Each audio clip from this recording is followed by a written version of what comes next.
तो कैसे हैं आप? जय राम जी की, ये नहीं, जय श्री राम, हर हर महादेव, जय खाटू श्याम। ठीक है, जय माता दी।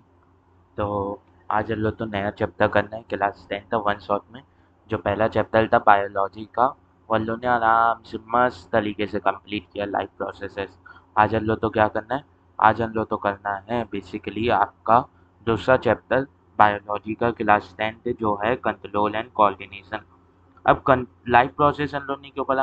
क्योंकि जब हम लोग लिव इन बीन के बारे में पढ़ते हैं तो उन लिव इन बीन में कुछ ऐसी प्रोसेसेस रहती हैं जिन्हें करना बहुत ज़्यादा ज़रूरी रहता है लिव इन बीन को जीने के लिए। तो वो हम लोग ने लाइफ प्रोसेस के अंदर पढ़ा। अब एक और बात समझनी चाहिए कि लिव इन बीन बने किससे? सेल से। और दुनिया में जितनी भी चीज़ें हैं वो एट दी एंड केमिस्ट्री के लेवल पे बनी किस में है?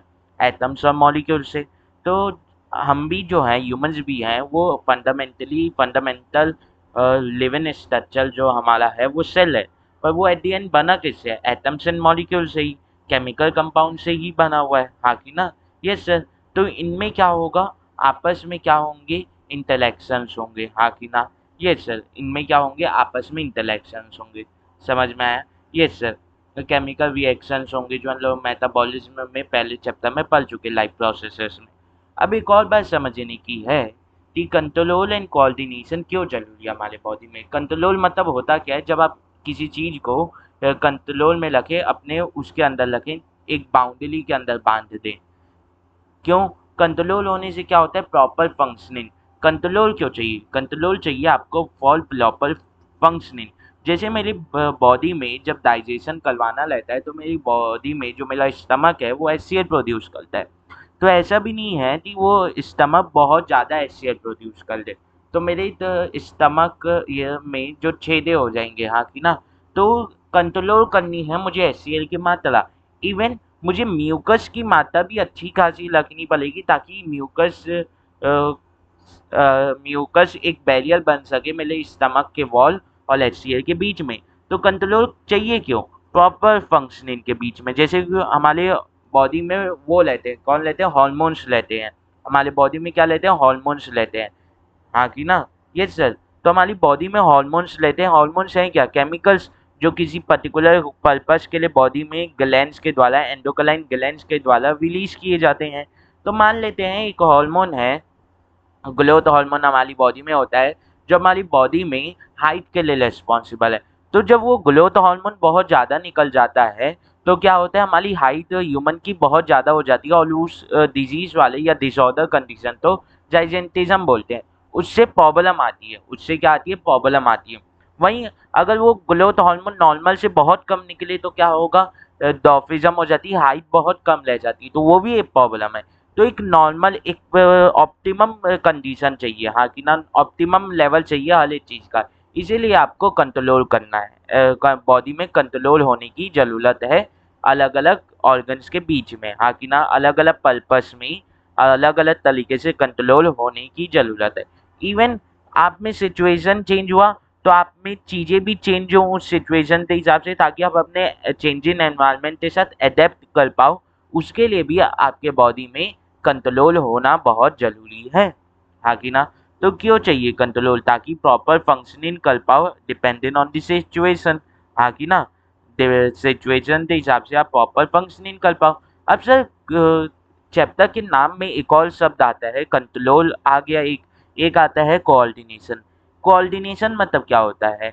कोऑर्डिनेशन मतलब क्या होता है? बेसिकली ये समझो, जब आप एक ग्रुप एक्टिविटी कर ले लेते हैं क्लास में, जब छोटी क्लासेस में KG1 KG2 क्लास 1 क्लास 2 में जब ग्रुप प्रोजेक्ट बना ले लेते हैं तो क्या होता है?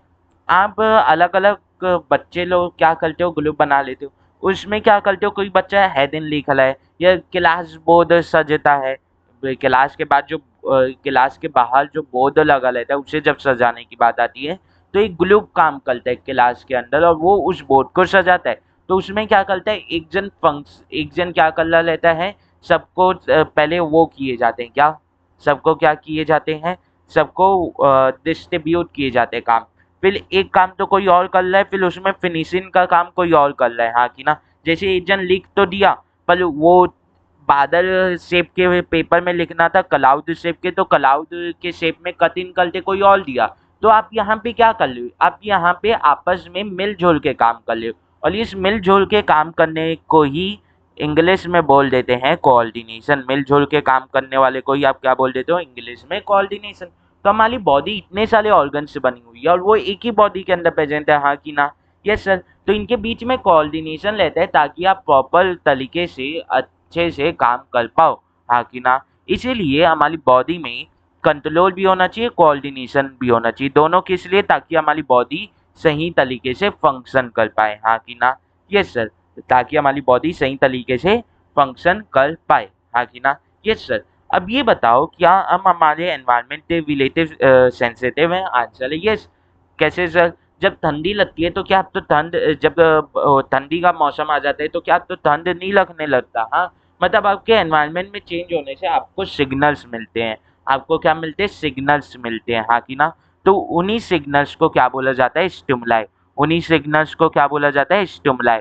कि आपके एनवायरनमेंट में जो भी चेंज आएगा उससे आपकी बॉडी के रिसेप्टर्स में क्या इफेक्ट पड़ रहा है, वो होता है स्टिमुलाई, हाँ कि ना? जब आपके बॉडी के रिसेप्टर्स उस चेंज को सेंस करते हैं तो वो सेंस करना जो है वो स्टिमुलस है। वो क्या है? स्टिमुलस है, हाँ कि ना? अगर एनवायरनमेंट में चेंज नहीं आए तो आपके रिसेप्टर सेंस नहीं करेंगे, हाँ कि ना? Yes sir. ठीक है, तो वो होता है स्टिमुलस। तो स्टिमुलस जो है या उसका प्लूरल फॉर्म स्टिमुलाई, ये है क्या? बेसिकली आपके एनवायरनमेंट में क्या है? चेंज आया जिसे हमारी बॉडी के रिसेप्टर सेंस किए हैं। तो इसे कैसे लिख देते हैं? Change around us to which an organism respond, जिसके उत्तर में, मतलब आपके आसपास अचानक से क्या आया? ठंडी का मौसम आ गया तो आप क्या करते हो? थोड़े फुल स्लीव्स वाले शर्ट पहनने लग जाते हो, या क्या करते हो? कोट डालने लग जाते हो, हाँ कि ना? ये सर। तो आप उस स्टिमुलस से, उस चेंज के से क्या किए? उसे उत्तर दिए, उसे रिस्पॉन्ड किए, हाँ कि ना? तो ऐसे चेंजेस को क्या बोलते हैं? स्टिमुलाई बोलते हैं। ऐसे चेंजेस को क्या बोलते हैं? स्टिमुलाई बोलते हैं। एग्जाम्पल के लिए जैसे टेम्परेचर चेंज हो गया, या जैसे सनफ्लावर जो है सूरजमुखी, वो क्या करता है? सूरज के साथ साथ, सूर्य देव के साथ साथ अपना दिन में तो फ्लावर का डायरेक्शन बदलते रहता है, हाँ कि ना? ये सर। ये अचानक से ताते थे बहुत तेजी से लाइट पलटी है, किसी अंधेरे जगह में अचानक से तौल से लाइट पलटी है तो आप आंख बंद हो जाती है, आप आंख को देखते हो, या लोड में कहीं जा रहे हो तो अचानक से तेज बीम ऑफ लाइट आके आपके आंख में पलटी है तो आप क्या करते हो? आंख आपकी हल्की मचलती है और बंद होने के लिए होती है। तो वो भी एक स्टिमुलस है। या अचानक से कोई 10 पार्टिकल आ जाता है, हाँ कि ना? Yes sir. तो क्या ये स्टिमुलस हमारी बॉडी में ला देते हैं, चेंज करवा सकते हैं, एक्शन करवा सकते हैं? आंसर है यस। अगर ये हमारी बॉडी में एक्शन करवा सकते हैं तो ये स्टिमुलस क्या कंट्रोल एंड कोऑर्डिनेशन के नाम से ही नहीं आला? आंसर है यस। ये कहीं ना कहीं हमारे बॉडी में कंट्रोल एंड कोऑर्डिनेशन होने के नाम से ही आला है। कैसे सर? कंट्रोल एंड कोऑर्डिनेशन होने के नाम से क्यों आला है?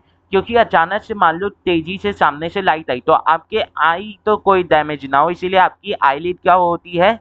आईलिड की मसल हल्का क्लोज होने की कोशिश करती है, हाँ कि ना? आपकी आईलिड। तो ये आपके बॉडी में आपकी आईलिड के ऊपर आपके ब्रेन का कंट्रोल है, हाँ कि ना? Yes sir. और वहां पे आपकी मसल ब्रेन से आने वाले सिग्नल जो लाते हैं न्यूरॉन, उसके साथ क्या कर लिए? कोऑर्डिनेट कर लिए, सिंपल सी बात है। तो कंट्रोल एंड कोऑर्डिनेशन हमारी बॉडी में कौन करता है? कंट्रोल एंड कोऑर्डिनेशन करने के लिए हमारी बॉडी में 2 ऑर्गन सिस्टम प्रेजेंट होते हैं। और 2 ऑर्गन सिस्टम कौन होते हैं? हम लोग ने पिछली क्लास में भी पढ़ लिया था, पिछले चैप्टर में भी, सॉरी क्लास बोल रहा था, लाइफ प्रोसेस में भी थी। एक होता है न्यूरल सिस्टम और एक होता है आपका एंडोक्राइन सिस्टम। एक होता है आपका एंडोक्राइन सिस्टम, हाँ कि ना? समझ में आया? मतलब एक में इलेक्ट्रिकल सिग्नल के थ्रू कंट्रोल एंड कोऑर्डिनेशन होता है और एक में केमिकल सिग्नल्स के थ्रू कंट्रोल एंड कोऑर्डिनेशन होता है। तो क्या एक सिंगल सेल में भी होगा? मतलब क्या एक यूनिसेल्युलर ऑर्गेनिज्म में भी होगा? जैसे कोई बैक्टीरिया हो गया, कोई अमीबा हो गया, क्या उसमें भी कंट्रोल एंड कोऑर्डिनेशन होना चाहिए? तो आंसर है यस, उसमें भी कंट्रोल एंड कोऑर्डिनेशन होना चाहिए, क्योंकि उसमें भी तो अलग अलग पार्ट्स हैं जो अलग अलग काम कर रहे हैं, तो उनमें भी कंट्रोल एंड कोऑर्डिनेशन होना चाहिए। मतलब चाहे आप मल्टी सेल्यूलर हो या यूनिसेल्यूलर, आप में कंट्रोल एंड कोऑर्डिनेशन किसी ना किसी लेवल पे हो गई। हाँ, ये हो सकता है कि यूनिसेल्युलर में कॉम्प्लेक्सिटी कम है, तो उसमें कंट्रोल एंड कोऑर्डिनेशन करने का तरीका अलग है, हाँ कि ना। वहाँ पे एंडोक्राइन न्यूरल सिस्टम नहीं लगेगा, किसमें, ताते थे सिंगल सेल्युलर में, पर यानी यूनिसेल्युलर में। पर एनिमल्स के अंदर आपको क्या दिखेगा, न्यूरल भी दिखेगा और एंडोक्राइन सिस्टम भी दिखेगा। पर वहीं अगर मैं प्लांट्स में जाऊं तो वहां पे आपके न्यूरल सिस्टम नहीं दिखेगा, वहां पे आपको क्या दिखेगा, एंडोक्राइन सिस्टम। वहां पे आपको क्या दिखेगा, एंडोक्राइन सिस्टम। अब न्यूरल और एंडोक्राइन सिस्टम से आप बेसिकली कर क्या रहे हो, न्यूरल एंड एंडोक्राइन सिस्टम से आप बेसिकली कंट्रोल एंड कोऑर्डिनेशन कर लो। कंट्रोल एंड कोऑर्डिनेशन कब कर लो, जब स्टिमुलस मिल रहा है आपको, हाँ कि ना, तब भी कर ले हो, हाँ कि ना। स्टिमुलस मिल रहा है क्या, तब भी कंट्रोल एंड कोऑर्डिनेशन किया जा रहा है, आंसर है यस। तो एंडोक्राइन और न्यूरल सिस्टम से आप क्या कर ले हो, स्टिमुलस का रेस्पॉन्ड कर ले हो, हाँ कि ना, यस सर। स्टिमुलस का क्या कर ले हो, रेस्पॉन्ड कर ले हो, हाँ कि ना, यस सर। पर क्या जब स्टिमुलस मिलेगा तभी कंट्रोल एंड कोऑर्डिनेशन होगा, नहीं, नहीं, समझ में आया। ऐसा नहीं है कि जब आपको स्टिमुलस मिले तभी कंट्रोल एंड कोऑर्डिनेशन हो, समझ में आई इतनी बात, यस सर, इतनी बात हमें समझ में आती है। उससे पहले अगर थोड़ा सा आगे चलें, उससे पहले अगर थोड़ा सा आगे चलें, तो प्लांट्स और एनिमल्स में बताते हैं दो मूवमेंट होगी। मूवमेंट क्यों होगी, जब आपके एनवायरनमेंट में कुछ चेंज आया होगा, आपके अराउंड कुछ चेंज आया होगा, आपको कोई स्टिमुलस मिला होगा, तो आप उससे रिस्पॉन्ड करने के लिए आपका जो रिस्पॉन्स है वो क्या है, मूवमेंट करना। वो क्या है, मूवमेंट करना, हाँ कि ना। तो प्लांट में जो मूवमेंट है वो दो प्रकार की हो जाती है, टोलॉपिक मूवमेंट और नेस्टिक मूवमेंट। टोलॉपिक मूवमेंट क्या होती है कि आप प्लांट में ग्रोथ होना, प्लांट में क्या होना, ग्रोथ होना। वो कैसे होती है, वो कैसे होती है, ग्रोथ होती है, बताते थे प्लांट में जो ग्रोथ होती है या आप में मूवमेंट होती है प्लांट में, वो किससे डिटरमाइन रहती है, वो डिटरमाइन रहती है आपके स्टिमुलस से। मतलब आपका स्टिमुलस डिटरमाइन करता है कि आप के प्लान में किस तरफ ग्रोथ होगी, मूवमेंट कैसा होगा, हाँ कि ना। तो उस तरीके के मूवमेंट तो बोल देते हैं टोलॉपिक मूवमेंट, उस तरीके के मूवमेंट तो क्या बोल देते हैं, टोलॉपिक मूवमेंट। तो क्या दिया हुआ है यहाँ पे, movement in which movement in which direction is determined by the stimuli and the growth occurs. मतलब ऐसा मूवमेंट जिसमें जो मूवमेंट की डायरेक्शन जो है वो किसके द्वारा डिटरमाइन की जा रही है, तो ऑब्वियस सी बात है स्टिमुलस के द्वारा डिटरमाइन की जा रही है। किसके द्वारा डिटरमाइन की जा रही है, स्टिमुलस के द्वारा डिटरमाइन की जा रही है, हाँ कि ना, हाँ कि ना, यस सर। और इसके साथ साथ क्या होता है, ग्रोथ भी होता है, इसके साथ साथ इस मूवमेंट के साथ साथ क्या भी होता रहता है, प्लांट में ग्रोथ भी होता रहता है। मतलब अगर ग्रोथ नहीं हो रही है तो वो टॉपिक मूवमेंट नहीं है। ये सिंपल सी एक लाइन है पर बहुत इंपॉर्टेंट लाइन है, ये बहुत इंपॉर्टेंट लाइन है जिसे मैंने इंग्लिश में ले दिया है, हिंदी में भी और इंग्लिश में भी। If the growth is not happening then it is not a topic movement. ये बहुत जरूरी है कि अगर आपके प्लांट में मूवमेंट हो रहा है स्टिमुलस की वजह से और वहां पे ग्रोथ हो रहा है तभी आप जाके टॉपिक मूवमेंट बोलेंगे। अगर आपके प्लांट में मूवमेंट तो हुआ पर ग्रोथ नहीं हुआ, उस कारणवश क्या होगा, वो टॉपिक मूवमेंट नहीं होगा, वो टॉपिक मूवमेंट नहीं होगा। तो अगर मैं इसे हाईलाइट करना चाहूँ तो मैं इसे हाईलाइट करूंगा, देखो, ठीक है, समझ में आई इतनी बात, यस सर। तो यहाँ पे एक एग्जांपल लेते हैं, मान लेते हैं क्या होता है, ये एक्सपेरिमेंट करके देखा गया। तो क्या हुआ, हमारे गार्डन में क्या होता है, हमारे गार्डन में पेड़ ऐसे सीधा उगले रहते हैं। पर वहीं अगर आप गार्डन के थोड़ा दूर वाले प्लांट में देखेंगे या गार्डन के कोने वाले प्लांट में देखेंगे जो हल्का शेड में है, तो उनकी डंडियां हल्की सी ऐसे आ जाती हैं, हाँ कि ना, वो यहाँ पे उनके शेड लगा रहता है। ऐसा क्यों, क्योंकि जो सूरज है वो ऊपर रहता है तो वो ऐसे स्ट्रेट मूवमेंट करवा पाता है। पर जब सूरज इनके दायरे ऐसे ऊपर नहीं आ पाता तो ये क्या करते हैं, उसके तरफ ग्लोट करना चालू कर देते हैं, ये उसके तरफ क्या करते हैं, ग्लोट करना चालू कर देते हैं। तो क्या यहाँ पे आपकी सूरज की अवेलेबिलिटी की जो डायरेक्शन है, क्या वो एक स्टिमुलस है, आंसर है यस, आंसर है यस। तो ये उससे प्लांट रेस्पॉन्ड कर रहा है।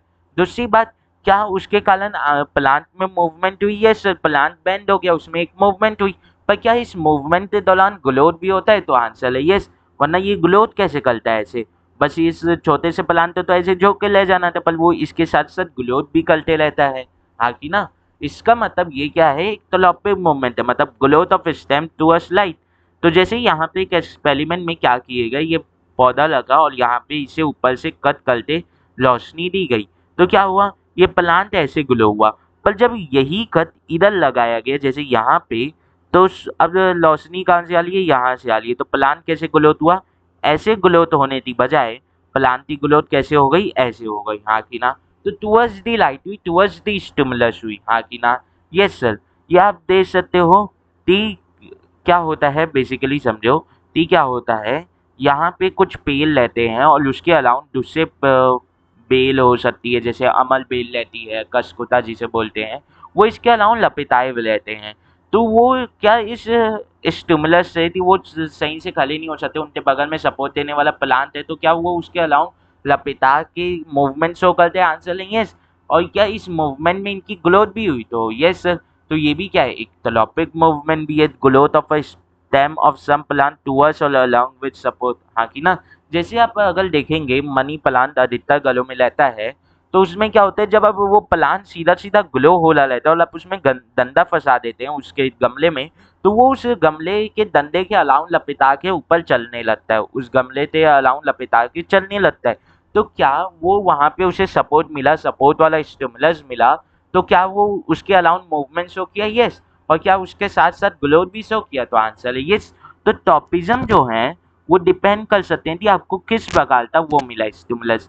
तो टाइप्स ऑफ टॉपिज्म क्या होते हैं, अब एक बात याद रखना कि ये जो टॉपिक मूवमेंट या नेस्टिंग मूवमेंट है, ये किस में दिखल है, ये प्लांट में दिखल है, क्या एनिमल में दिखल है, आंसर है नहीं, आंसर है नहीं। तो टाइप्स ऑफ टॉपिक मूवमेंट क्या हो जाते हैं, फोटोट्रॉपिज्म।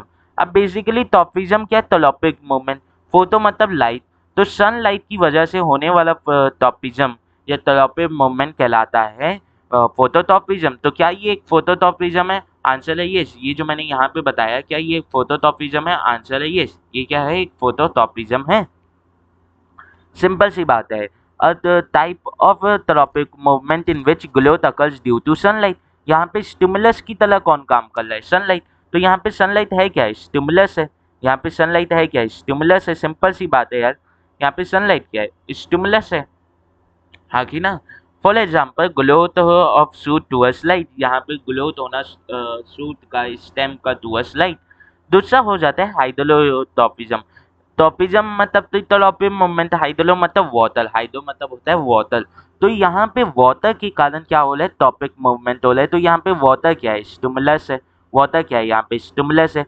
जैसे क्या होता है, इसे एक्सपेरिमेंट करते दिखाया जाता, इसमें एक्सपेरिमेंट डिनोट किया जाता है। मतलब कि क्या हुआ कि यहाँ पे आप क्या किए, पानी भरते लग दिए और यहाँ पे आप पे प्लांट लग दिए मिट्टी में। तो प्लांट की लूज क्या करती हैं, प्लांट्स की लूज क्या करती हैं, ऐसे ग्लो करती हैं। पर वहीं अगर आप मिट्टी यहाँ पे रखे हैं पानी और प्लांट यहाँ पे लगाए हैं, तो अभी भी ग्लू लूज तो ऐसे ग्लोथ होना था, पर वो कैसे ग्लोथ हो जाएगी, ऐसे ग्लोथ हो जाएगी, हाँ कि ना। तो इसका मतलब ये होता है कि वहाँ पे पानी की अवेलेबिलिटी की डायरेक्शन आपको क्या दे रही है, स्टिमुलस दे रही है। तो यही फॉर एग्जाम्पल हो जाता है growth of roots towards water, हाँ कि ना।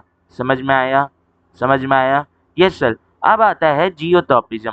जियोटॉपिज्म में क्या होता है कि आपकी ग्रेविटी की मूवमेंट के कारण, इसमें क्या होता है कि यहाँ पे आपकी जो ग्रेविटी है वो स्टिमुलस प्रोवाइड करती है। वो क्या करती है, स्टिमुलस प्रोवाइड करती है। कैसे प्रोवाइड करती है समझना, क्या होता है यहाँ पे जो एक्सपेरिमेंट करवाया जाता है वो समझना क्या होता है कि यहाँ पे जब पौधा लगाया गया तो पौधा की लूत ऐसे ग्रोथ हुई। वैसे ही अगर मैं यहाँ पे ऐसे पौधा लगाऊंगा तो लूत ऐसे ग्रोथ होनी थी, पर लूत ऐसे ग्रोथ ना होके कैसे ग्रोथ होने लगी, ऐसे ग्रोथ होने लगी। क्यों, क्योंकि ग्रेविटी उसे इस सही खींच रही है, तो वो ग्रेविटी के अलावा ऐसे ग्रोथ होने लग गई। तो क्या उसके मूवमेंट शो हुआ, आंसर है यस। और क्या इस मूवमेंट को करने के लिए ग्रोथ हुई, आंसर है यस। तो ये कहला जाता है जियोटॉपिज्म। ये क्या कहला जाता है, जियोटॉपिज्म। जैसे कि growth of roots towards gravity, हाँ कि ना, यस सर। पर यहाँ पे अगर देखोगे तो यहाँ पे तो ग्रेविटी मैंने सेम रखी थी। इसका मतलब क्या, हाइड्रोटॉपिज्म जियोटॉपिज्म से ज्यादा ताकतवर है, तो आंसर है यस, आंसर है यस, हाँ कि ना। पर ऐसे बोलना मुश्किल है, क्यों, क्योंकि यहाँ पे प्लांट एट द एंड जियोटॉपिज्म भी हल्का फॉलो करते हुए हाइड्रोटॉपिज्म तो साथ लेते हुए चल रहा था। तो ऐसे बोलना गलत है तोला, पर आप अभी के लिए बोल सकते हो कि हाइड्रोटॉपिज्म तो ज़्यादा ताकतवर है इन कंपैरिजन टू जियोटॉपिज्म। हाँ कि ना, समझ में आया? Yes sir. अब थिग्मोटॉपिज्म क्या है? थिग्मोटॉपिज्म क्या होता है? थिग्मो मतलब होता है टच। ये ऐसा टॉपिज्म है जो दिखता है due to the touch, due to the touch. जैसे क्या होता है बेसिकली समझना, क्या होता है जैसे कुछ प्लांट लेते हैं जो खुद से वो नहीं कर सकते, ताते थे सपोर्ट, खुद से सीधे खड़े नहीं हो सकते। जैसे आम का पेड़ है वो सीधा खड़ा हो जाता है, बरगद का पेड़ है उसका जो तना है वो अच्छा मोटा ताजा और वूडी है, तो वो सीधा खड़ा हो जाता है। वैसे ही कुछ प्लांट है जो सीधे खड़े नहीं हो पाते, तो क्या होता है वो क्यों उनकी, जैसे जिन्हें हम क्लाइंबर्स बोलते हैं, जैसे आपका अंगूर हो गया, आपका मनी प्लांट हो गया, तो उनके अराउंड आप सपोर्ट देते हैं। तो जब आप सपोर्ट देते हैं तो वो सपोर्ट से आप उस प्लांट को टच करते हुए उसके ऊपर एक राउंड लपेटते हैं, फिर उसके बाद प्लांट अपने आप लपेटाता जाता है। तो यहाँ पे सपोर्ट के टच में आने पे, यहाँ पे सपोर्ट से टच में आने पे उसे क्या मिला? एक वो मिला, टॉपिक मूवमेंट मिला। इसी तो बोला जाता है टिग्मोटॉपिज्म। यहाँ पे टच जो है वो स्टिमुलस का काम करता है। जैसे ग्रोथ ऑफ क्लीपर्स या क्लाइंबर्स, मनी प्लांट जैसे हैं अलोंग विथ सपोर्ट। हाँ कि ना? Yes sir. कीमोटॉपिज्म क्या होता है? कीमोटॉपिज्म वो टॉपिज्म होता है जिसमें आप एक केमिकल कंपाउंड जो है वो एक्ट करता है एज अ स्टिमुलाई। जब एक केमिकल कंपाउंड ऐसा स्टिमुलाई एक्ट करता है तो वो कहलाता है कीमोटॉपिज्म। वो क्या कहलाता है? कीमोटॉपिज्म कहलाता है। क्या होता है कीमोटॉपिज्म बेसिकली समझना, जब हम लोग पढ़ते हैं बता देते हैं तो चौथी क्लासेस में लिपोसक्शन वाला चैप्टर पढ़े हुए हैं क्लास 8-7 में, अभी भी इस साल भी पढ़ना है, ठीक है? तो उसमें देखना कि क्या होता है, ऐसे प्लांट लेता है, प्लांट में ये क्या लेता है? फीमेल पार्ट लेता है। फीमेल पार्ट का ये क्या है? स्टिग्मा, और ये स्टाइल। तो स्टिग्मा क्या लेता है? स्टिकी लेता है ताकि इसके ऊपर पोलन ग्लैंड आके लैंड हो। तो पोलन ग्लैंड यहाँ पे आके लैंड हो गया। अब पोलन ग्लैंड में क्या है? मेल गैमेट है। पोलन ग्लैंड के अंदर क्या है? मेल गैमेट है। ये क्या होता है? ये मेल का साइन होता है और मेल गैमेट है। हाँ कि ना? Yes sir. और ओवली के अंदर क्या है? ओव्यूल, जिसमें क्या है? फीमेल गैमेट, जिसमें क्या है? Female gamete. ये फीमेल का साइन होता है। हाँ कि ना? ये फीमेल का साइन होता है, ठीक है? क्या होता है? फीमेल गैमेट होता है। हाँ कि ना? Yes sir. तो अब इसे यहाँ से किधर पहुंचना है? ओवली, जहाँ पे फीमेल गैमेट है। तो क्या होता है? पोलन ट्यूब तब वो होता है, ग्रोथ होता है। तो कभी आपने सोचा है कि पोलन ट्यूब ऐसे सही तरीके से ग्रोथ कैसे कर जाता है? तो आंसर है ओवली, जो ये स्टाइल है इसका, जो फीमेल स्ट्रक्चर का जो ये स्टाइल है, स्टिग्मा स्टाइल, इसमें ये जो स्टाइल है ये क्या करता है? ये क्या करता है? ये बेसिकली आपका केमिकल सिक्रीट करता है जिसमें आयोडीन रहता है। और भी कंपोनेंट रहते हैं पर मैं एक आयोडीन बता दे रहा हूँ, ठीक है? जैसे आयोडीन लेते हैं वो क्या करता है? वो इसे गाइड करता है, पोलन ट्यूब को गाइड करता है यहाँ पे जाने के लिए। हाँ कि ना? इवन जो यहाँ पे फीमेल गैमेट एग है उसके आसपास दो और सेल्स रहते हैं जिनका नाम है सिनर्जिस, वो भी गाइड करते हैं कीमोटॉपिज्म के लिए। वो भी कीमोटॉपिज्म के लिए क्या करते हैं? गाइड करते हैं। वो भी क्या करते हैं? कीमोटॉपिज्म के लिए गाइड करते हैं। सिंपल सी बात है। हाँ कि ना? या लूट का टुवर्ड्स न्यूट्रिएंट जैसे फर्टिलाइजर या मैन्योर की तरफ ग्रोथ होना, वो भी क्या है? वो भी कीमोटॉपिज्म ही है। वो भी क्या है? वो भी कीमोटॉपिज्म ही है। पर अगर मैं बोल दूं कि मूवमेंट ऑफ प्लांट तो हुआ, मूवमेंट ऑफ प्लांट तो हुआ स्टिमुलस की वजह से, पर मूवमेंट का जो डायरेक्शन है वो डिटरमाइन नहीं किया थी स्टिमुलस। यहाँ पे क्या हो रहा था? यहाँ पे मूवमेंट हो रही थी, यहाँ पे मूवमेंट हो रही थी, और मूवमेंट का डायरेक्शन कौन डिटरमाइन कर रहा था? स्टिमुलस। हाँ कि ना? ये सर। पर यहाँ पे नेस्टिक मूवमेंट में क्या होता है? नेस्टिक मूवमेंट में क्या होता है कि यहाँ पे भी स्टिमुलस की वजह से मूवमेंट तो होती है, पर जो डायरेक्शन है वो ये डिसाइड नहीं करता। डायरेक्शन कौन नहीं डिसाइड करता? डायरेक्शन आपका ये बता देते हैं तो स्टिमुलस डिसाइड नहीं करता। इवन यहाँ पे क्या नहीं होती? यहाँ पे ग्रोथ नहीं होती। यहाँ पे क्या नहीं होती? यहाँ पे ग्रोथ नहीं होती। यहाँ पे क्या नहीं होती? यहाँ पे ग्रोथ नहीं होती। जैसे मान लो ये एक लीफ है, ये छुई मुई का प्लांट है। छुई मुई के प्लांट में क्या होता है? जब आप इसे टच करते, जब आप इसे क्या करते हैं? ऐसे टच करते हैं,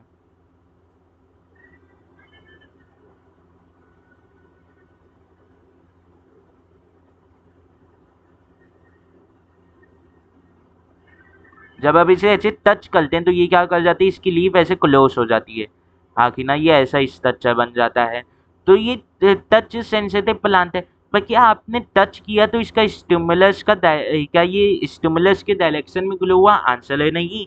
तो क्या यहाँ पे स्टिमुलस का डायरेक्शन डिटरमाइन कर ले? आंसर है नहीं। क्या यहाँ पे वो बता देते हैं ग्लो? तो आंसर है नहीं। मतलब ये क्या है? ये एक नेस्टिक मूवमेंट है। ये क्या है? एक नेस्टिक मूवमेंट है। ये क्या है? एक नेस्टिक मूवमेंट है, हाँ कि ना? Yes sir. तो इसके एग्जाम्पल क्या हो जाएंगे? जैसे closing of leaf of a sensitive plant, या वीनस फ्लाईटाइप का लीड क्लोज होना जब उसके ऊपर एक इंसेक्ट आके बैठता है। ये वीनस फ्लाईटाइप है क्या? एक इंसेक्टिवोलस प्लांट है जो ऐसी जगह ग्रोथ होता है जहाँ पे नाइट्रोजन रिच सॉइल नहीं होता। तो वो क्या करता है? वो इंसेक्ट्स के थ्रू नाइट्रोजन गेन करता है अपने लिए, ताकि खाना बना पाए। ऑब्वियस सी बात है ना, हाँ कि ना? Yes sir.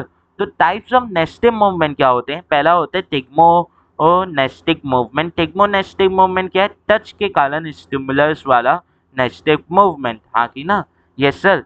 जैसे सेंसिटिव प्लांट जो है टच मी नॉट प्लांट, जिसका साइंटिफिक नेम है मिमोसा प्यूडिका। मिमोसा प्यूडिका, इसका क्या होना? टच होने पे क्लोज कर लेना इसकी लीफ, हाँ कि ना? Yes sir. ये आप बता देते हैं, वो देखेंगे क्या नाम था यार, घर में था, वो घर में रहता है, शमी पत्ता का पेड़। तो शमी पत्ता का पेड़ जब शाम होती है तो वो क्या करता है? अपनी लीफ को क्लोज कर लेता है। वो क्या करता है? शाम को अपने लीफ को क्लोज कर लेता है। तो शाम को क्लोज कर ले मतलब वो किसके आधार पे कर रहा है? वो लाइट की अवेलेबिलिटी के आधार पे कर रहा है। तो उसे बोलते हैं फोटोनेस्टिक मूवमेंट। उसे क्या बोलते हैं? फोटोनेस्टिक मूवमेंट, हाँ कि ना? जब एक नेस्टिक मूवमेंट होता है due to the stimulus of light, उसे बोलते हैं फोटोनेस्टिक मूवमेंट, हाँ कि ना? जैसे ओपनिंग ऑफ मून फ्लावर, जब जब चांद निकलता है तब मून फ्लावर जो है वो खिलता है, या जूलियन फ्लावर का सनलाइट में खिलना, हाँ कि ना? Yes sir.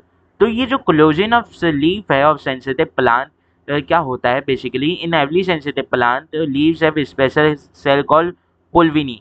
लीव के पास स्पेशल सेल रहते हैं जिनका नाम है पुल्विनी, विच कंटेन करते वाटर। जब इन्हें क्या होता है? ये जो लीफ है यहाँ पे स्पेशल सेल्स लेते हैं पुल्विनी सेल्स, जिन्हें नाम दिया जाता है। ये क्या करते हैं? ये अपने अंदर वैक्यूल में वाटर स्टोर करते लगते हैं। ये क्या करते हैं? वैक्यूल में वाटर स्टोर करते लगते हैं। तो जब ये वैक्यूल में वाटर स्टोर करते लगते हैं तो ये ऐसे अच्छे मस्त फूले हुए रहते हैं। अब अचानक से टच का सेंसेशन आया तो ये क्या करते हैं? वाटर को तुरंत लूज कर देते हैं। ये वाटर को तुरंत लूज कर देते हैं तो ये क्या होता है? स्लिंक हो जाते हैं। ये क्या होता है? स्लिंक हो जाते हैं। जब बहुत सारे ऐसे थे यहाँ पे थे और वो बहुत सारे सिलिंक हो गए तो ये आपस में क्या हो जाते हैं? पूरी लीफ आपस में सिलिंक हो जाती है, यहाँ की ना? तो वो लूज करते हैं वाटर और सिलिंक हो जाते हैं, जिसके कारण लीफ जो है सेंसिटिव प्लांट की वो क्लोज कर जाती है एवरी टाइम जब हम उसे टच करते हैं, हाँ की ना? यस सर, हाँ की ना? Yes sir. अब क्या होता है बेसिकली टॉपिज्म में? टॉपिक मूवमेंट के अंदर दो टाइप के मूवमेंट आते हैं। तो टॉपिक मूवमेंट के अंदर आता है पॉजिटिव टॉपिज्म। पॉजिटिव टॉपिज्म जब मूवमेंट जो है वो towards the direction of stimulus होता है। जैसे यहाँ पे सनलाइट में phototropism towards the direction of sunlight हुआ। वैसे ही एक होता है नेगेटिव टॉपिज्म, जब ग्लोथ जो है वो अवे फ्रॉम स्टिमुलस होता है। जो जब ग्लोथ अवे फ्रॉम स्टिमुलस होता है, जैसे यहाँ पे पोलन ग्लैंड की जो ग्रोथ है वो अवे फ्रॉम स्टिमुलस होती है, आगे ना? या मैंगो ट्री में जैसे मैं कोई प्लांट है, वो पहले इतना छोटा सा रहता है फिर इतना बड़ा होता है। तो वो क्या जियोटॉपिज्म, जी ग्रेविटी नीचे, तो उसे नीचे जाना चाहिए, लूट तो नीचे जा रही है, पर क्या स्टेम ऊपर जा रही है? आंसर ये। तो स्टेम जो है वो जियोटॉपिज्म के अगेन जा रही है, मतलब वहां पे क्या दिखा है? नेगेटिव टॉपिज्म। वहां पे क्या दिखा है आपको? नेगेटिव टॉपिज्म। और पॉजिटिव टॉपिज्म कैसे? जब सूद का ग्रोथ होता है टुवर्ड्स लाइट। अब ये जो स्टेम ऊपर जा रही है, ये जो है ये टुवर्ड्स दी लाइट जा रही है। तो यहाँ पे क्या है कि आपका पॉजिटिव टॉपिज्म दिखा रही है स्टेम टुवर्ड्स फोटोटॉपिज्म, पर नेगेटिव टॉपिज्म दिखा रही है टुवर्ड्स जियोटॉपिज्म, हाँ कि ना? Yes sir. समझ में आई इतनी बात? Yes sir. अब प्लांट में बता देते हैं, मैंने बोला थी एंडोक्राइन सिस्टम होता है, एक्सोक्राइन सिस्टम नहीं होता। तो एंडोक्राइन सिस्टम क्या सिक्रीट करते हैं? आंसर है प्लांट हार्मोन्स। क्या सिक्रीट करते हैं? प्लांट हार्मोन्स, ठीक है? तो वो चार प्लांट हार्मोन्स कौन है? ऑक्सिन, जिबरेलिन, साइटोकाइनिन और एब्सिसिक एसिड, जिसे एबीएल बोलते हैं। तो ये चारों क्या है? ये चारों प्लांट हार्मोन है, जिन्हें हम फाइटो हार्मोन्स भी बोलते हैं। फाइटो शब्द जो है वो प्लांट्स के लिए यूज किया जाता है, वो प्लांट्स के केमिकल के लिए यूज किया जाता है, हाँ कि ना? Yes sir. ठीक है, तो मैं 2 मिनट पानी पी लेता हूँ। ठीक है, 2 मिनट। तो वो पानी पी के आया हूँ बस, ठीक है। अरे यार, एकदम है ना, थक जाता है। 12 की भी रिकॉर्डिंग रहती है, प्रद्युम्न का भी ये चल रहा है और आपका भी ये चल रहा है, 10 का भी। तो एकदम है ना, थक जाता है यार। ठीक है। तो 4 फाइटो हार्मोन्स है हमारे पास, 4 प्लांट हार्मोन है। अब ये प्लांट हार्मोन कर क्या रहे हैं, मैंने बताया था कि जो कंट्रोल एंड कोऑर्डिनेशन का काम है वो प्लांट में कौन करता है, एंडोक्राइन सिस्टम ही करता है। मतलब एंडोक्राइन सिस्टम जो है वो प्लांट हार्मोन से क्रिएट कर रहा है, और ये प्लांट हार्मोन क्या कर ले, कंट्रोल एंड कोऑर्डिनेशन कर ले प्लांट में। अब एक बात समझनी है कि कंट्रोल एंड कोऑर्डिनेशन जब प्लांट में करेंगे तो प्लांट की ग्रोथ में भी कंट्रोल एंड कोऑर्डिनेशन होगा, हाँ कि ना। तो प्लांट में जो ग्रोथ है वो 3 कैटेगरी में होती है कि एक सेल डिवाइड होते ग्रोथ होता है, एक सेल एनलार्ज करके ग्रोथ होता है, और एक सेल डिफरेंशिएट करके ग्रोथ होता है। मतलब सर समझ में नहीं आया। मान लो ये है एक प्लांट की लूट, तो जब आप देखेंगे प्लांट की लूट में, तो जब ये लूट ऐसे बड़ी होगी तो आपको दिखेगा कि यहाँ पे कुछ वो लाएंगे सेल जिन्हें हम मेलिस्टम बोलते हैं, जो क्या करते हैं, जो डिवाइड कर ले लेते हैं, हाँ कि ना। ये सेल, फिर उसके बाद यहाँ पे सेल क्या हो ले लेते हैं, लंबे लंबे हो ले लेते हैं, हाँ कि ना। ये सेल, फिर आपको यहाँ पीछे दिखेगा कि सेल एक स्पेसिफिक फंक्शन धारण कर लेते हैं, जैसे लूट हेयर बना लेते हैं, या कुछ एब्जॉर्प्शन का काम कर लेते हैं, जाइलम में डिफरेंशिएट हो जाते हैं, या फ्लोएम का पार्ट बन जाते हैं। तो इन 3 तरीके से क्या होता है, प्लांट में ग्रोथ होती है, इन 3 तरीके से प्लांट में ग्रोथ होती है, हाँ कि ना। Yes sir. So there are major 4 types of plant hormones or phytohormones which are involved in the control and coordination in plant। तो वहाँ मेजरली जो हैं वो 4 टाइप्स ऑफ प्लांट हार्मोन है जिन्हें हम फाइटो हार्मोन बोल रहे हैं, जो इन्वॉल्व रहते हैं control and coordination in plant में। पहला जो है वो ऑक्सिन है।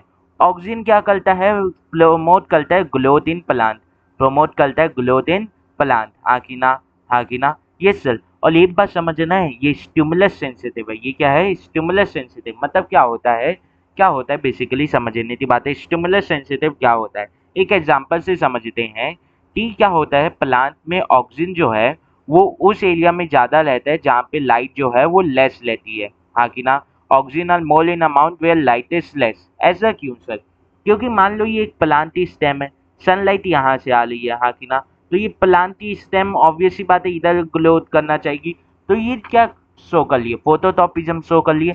पर फोटोटॉपिज्म शो करने के लिए इसे तो क्या करना पड़ेगा, ग्लोथ करना पड़ेगा। ग्लोथ कौन करवाएगा, प्लांट हार्मोन्स।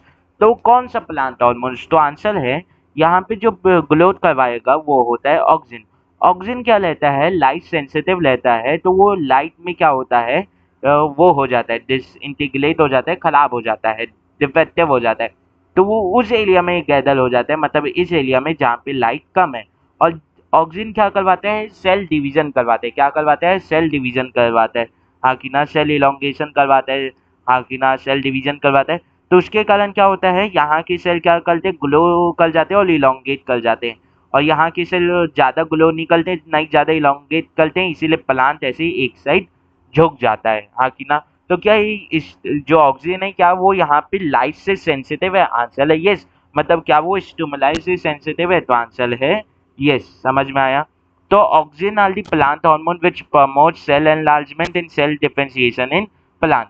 ऑक्सीजन क्या करवाते हैं, सेल एनलार्जमेंट करवाते हैं और सेल डिफरेंशिएशन करवाते हैं। मतलब उन्हें एक स्पेसिफिक काम धारण करने में, कि वो जाइलम का काम करें, या क्लोरो फोटोसिंथेसिस का काम करें, या फ्लोएम का पार्ट बन जाए, वो एक स्पेसिफिक काम करवाने में उन्हें क्या होने एबल होने में मदद करता है, हाँ कि ना। Yes sir.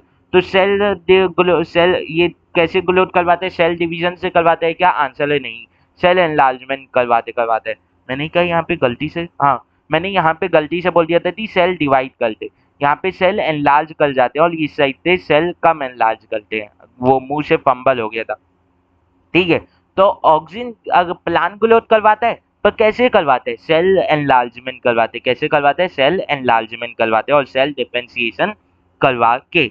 और जो ऑक्सीजन है वो फ्लूइड ग्रोथ भी करवाते हैं, वो फ्लूइड ग्रोथ भी करवाता है। डिफरेंशिएशन करवाना है तो वो फ्लूइड ग्रोथ भी करवाता है। डिफरेंशिएशन करवाने के कारण वो फ्लूइड ग्रोथ में भी मदद करता है। अब ऑक्सीजन जो है वो कंट्रोल करता है प्लांट के response to light and gravity.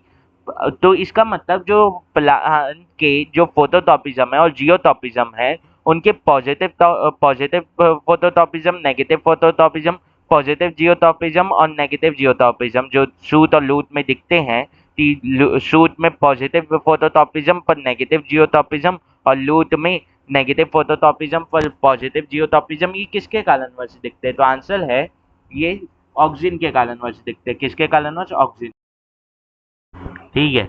तो और क्या करवाता है ऑक्सीजन? क्या करवाता है ऑक्सीजन? कहाँ बनता है बेसिकली समझने की बात है। तो ऑक्सीजन जो है वो स्टेम और लूट के टिप में प्रेजेंट सेल्स के द्वारा बनाया जाता है और इन सेल्स को बोलते हैं लूट एपाइकल मेरिस्टम और शूट एपाइकल मेरिस्टम।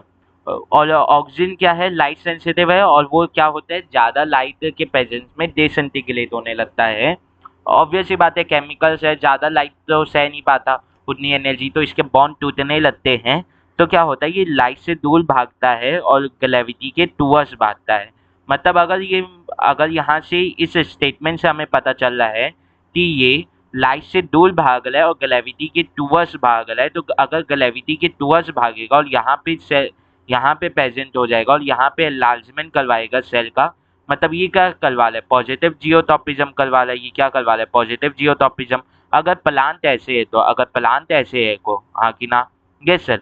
और वहीं अगर मैं बोलूँ कि प्लांट तो मैं गमले में ऐसे लगाऊं और तो ये लूट के इस साइड आ जाएगा और इस साइड क्या करवाएगा? सेल एनलार्जमेंट करवाएगा। तो लूट आगे जाते क्या हो जाएगी? लूट आगे जाते क्या हो जाएगी? ऐसे बेंड हो जाएगी। तो दी इस साइड के सेल क्या करेंगे? एनलार्ज करेंगे और इस साइड के सेल एनलार्ज नहीं करेंगे, तो ये ऐसे जाके मुड़ जाएगा, ये ऐसे जाके मुड़ जाएगा। तो यहाँ पे क्या दिखा? यहाँ पे आपको नेगेटिव जियोटॉपिज्म दिखा, हाँ कि ना?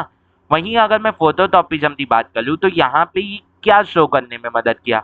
ये यहाँ पे पॉजिटिव फोटोटॉपिज्म शो करने में मदद किया। तो सिर्फ ये बोल देने से कि ये लाइट के अगेंस्ट भागता है और ग्रेविटी के टूवर्ड्स भागता है, तो आप ये नहीं बोल सकते कि ये पॉजिटिव जियोटॉपिज्म शो कर रहा है या नेगेटिव जियोटॉपिज्म। आपको पूरा केस देखना पड़ेगा, हाँ कि ना? Yes sir. ऑक्सीजन जो है वो स्पीड अप करता है ग्रोथ इन स्टेम, स्टेम की ग्रोथ तो स्पीड अप करता है, पर लूट की ग्रोथ तो क्या करता है? स्लो डाउन करता है। पर लूट की ग्रोथ को स्लो डाउन करता है, हाँ कि ना? अब सिंथेटिक ऑक्सीजन जो है वो एग्रीकल्चर और हॉर्टिकल्चर में यूज होता है। क्यों? ताकि सूट की ग्रोथ अच्छी खासी करवाई जा सके। जैसे गन्ने का जो है उसमें अच्छी खासी ग्रोथ करवाई जा सके, स्टेम लंबे किए जा सके, हाँ कि ना? जैसे क्लीपर्स हैं उनमें ऑक्सीजन जो है वो लेस लेता है अलोंग दी सपोर्ट। वो क्या लेते हैं? Less along the support. क्यों? क्योंकि ऑक्सीजन जो है वो स्टिमुलाई सेंसिटिव है, तो ये सपोर्ट है। इसमें क्या करते हैं? ऐसे बेंड करवाने थे ऑक्सीजन अंदर साइड गैदर ना होते, बाहर की साइड गैदर होते हैं, तो यहाँ के सेल एनलार्ज कर जाते हैं और अंदर के सेल नहीं कर पाते। इसीलिए ये जो कर्व मूवमेंट होता है, ऐसे लपेटाने वाला मूवमेंट, वॉपिन मूवमेंट शो कर पाते हैं क्लिपर्स। कौन शो कर पाते हैं? क्लिपर्स शो कर पाते हैं, हाँ कि ना? वहीं अगर मैं जिबरेलिन की बात कर लूँ तो ये भी क्या करता है? ये ऑक्सीजन की मदद करता है ताकि आपकी ग्रोथ हो पाए। ये आपकी क्या करता है? उसमें मदद करता है, ऑक्सीजन की मदद करता है। तो ये बात याद रखना, ऑक्सीजन भी क्या करवा ले? सेल एनलार्जमेंट करवा ले और सेल डिफरेंशिएशन करवा ले। तो ये भी क्या करेंगे? ये भी सेल एनलार्जमेंट और सेल डिफरेंशिएशन करेंगे। कब? जब ऑक्सीजन प्रेजेंट होगा। मतलब अगर ऑक्सीजन प्रेजेंट नहीं होगा तो ये प्लांट में ग्रोथ नहीं करवाएंगे, हाँ कि ना? ये सेल ये इवन किस चीज को ब्रेक करने के काम आते हैं? डोरमेंसी ऑफ सीड एंड बस। डोरमेंसी ऑफ सीड एंड बस क्या होता है? मान लेते हैं ये प्लांट में कोई सीड बना। अब क्या होता है? कुछ हार्मफुल कंडीशन में क्या होता है? हार्मफुल वेदर के कारण ये सीड क्या करता है? ग्रोथ शो नहीं करता, पर इसके अंदर का जो एम्ब्रियो है वो इसके अंदर प्रेजेंट फूड मटेरियल के आधार पे जिंदा रहता है, हाँ कि ना? तो ये किस में है? ये डोरमेंट स्टेज में। ये किस में है? डोरमेंट स्टेज में। अब जब इसे क्या हो जाएगा? वो मिल जाएगा क्या? फिजिबल एनवायरनमेंट मिल जाएगा या फेवरेबल एनवायरनमेंट मिल जाएगा, तो ये ग्रोथ करना चालू करेगा। मतलब ये अभी अपनी डोरमेंसी से बाहर आ गई। ये अभी अपनी डोरमेंसी से बाहर आ गया। ये क्या आ गया? अपनी डोरमेंसी से बाहर आ गया। तो डोरमेंसी से बाहर कैसे आया? यहाँ पे डोरमेंसी से बाहर आने में इसकी मदद कौन करता है? जिबरेलिन करता है। कौन करता है? जिबरेलिन करता है, हाँ कि ना? हाँ कि ना? ये सर। ये इवन फ्लूइड की ग्रोथ को भी प्रमोट करते हैं, फूड की ग्रोथ को भी प्रमोट करते हैं। जिबरेलिन जो है उसका मोस्ट ऑफ द काम सूट एक्सटेंशन में ही रहता है। हाँ कि ना, हाँ कि ना, समझ में आया। और ये इवन इलोंगेशन ऑफ सूट में भी मदद करता है। हाँ कि ना, यस सर, समझ में आया। तो जैसे ये सीड है, ये डोर्मेंट स्टेज में, इसकी डोर्मेंसी ब्लेड करने के कौन काम आएगा? बता देते, इसमें लूट और शूट की ग्रोथ करवाने से कौन काम आएगा? आंसर है जिबरेलिन। कौन काम आएगा? जिबरेलिन। ठीक है, अब आते हैं साइटोकाइनेंस के ऊपर। अब किसके ऊपर आते हैं? साइटोकाइनेंस के ऊपर। अगर इसमें सब देखें तो साइटो मतलब सेल और काइनेंस मतलब डिवीजन। तो ये क्या करवाएंगे? सेल डिवीजन करवाएंगे, मतलब ये भी क्या करवाएंगे? सेल ग्रोथ करवाएंगे। पर कैसे? ये ग्रोथ करवाएंगे थ्रू सेल डिवीजन। हाँ कि ना? तो ये सेल डिवीजन के थ्रू से प्लांट का ग्रोथ करवाएंगे।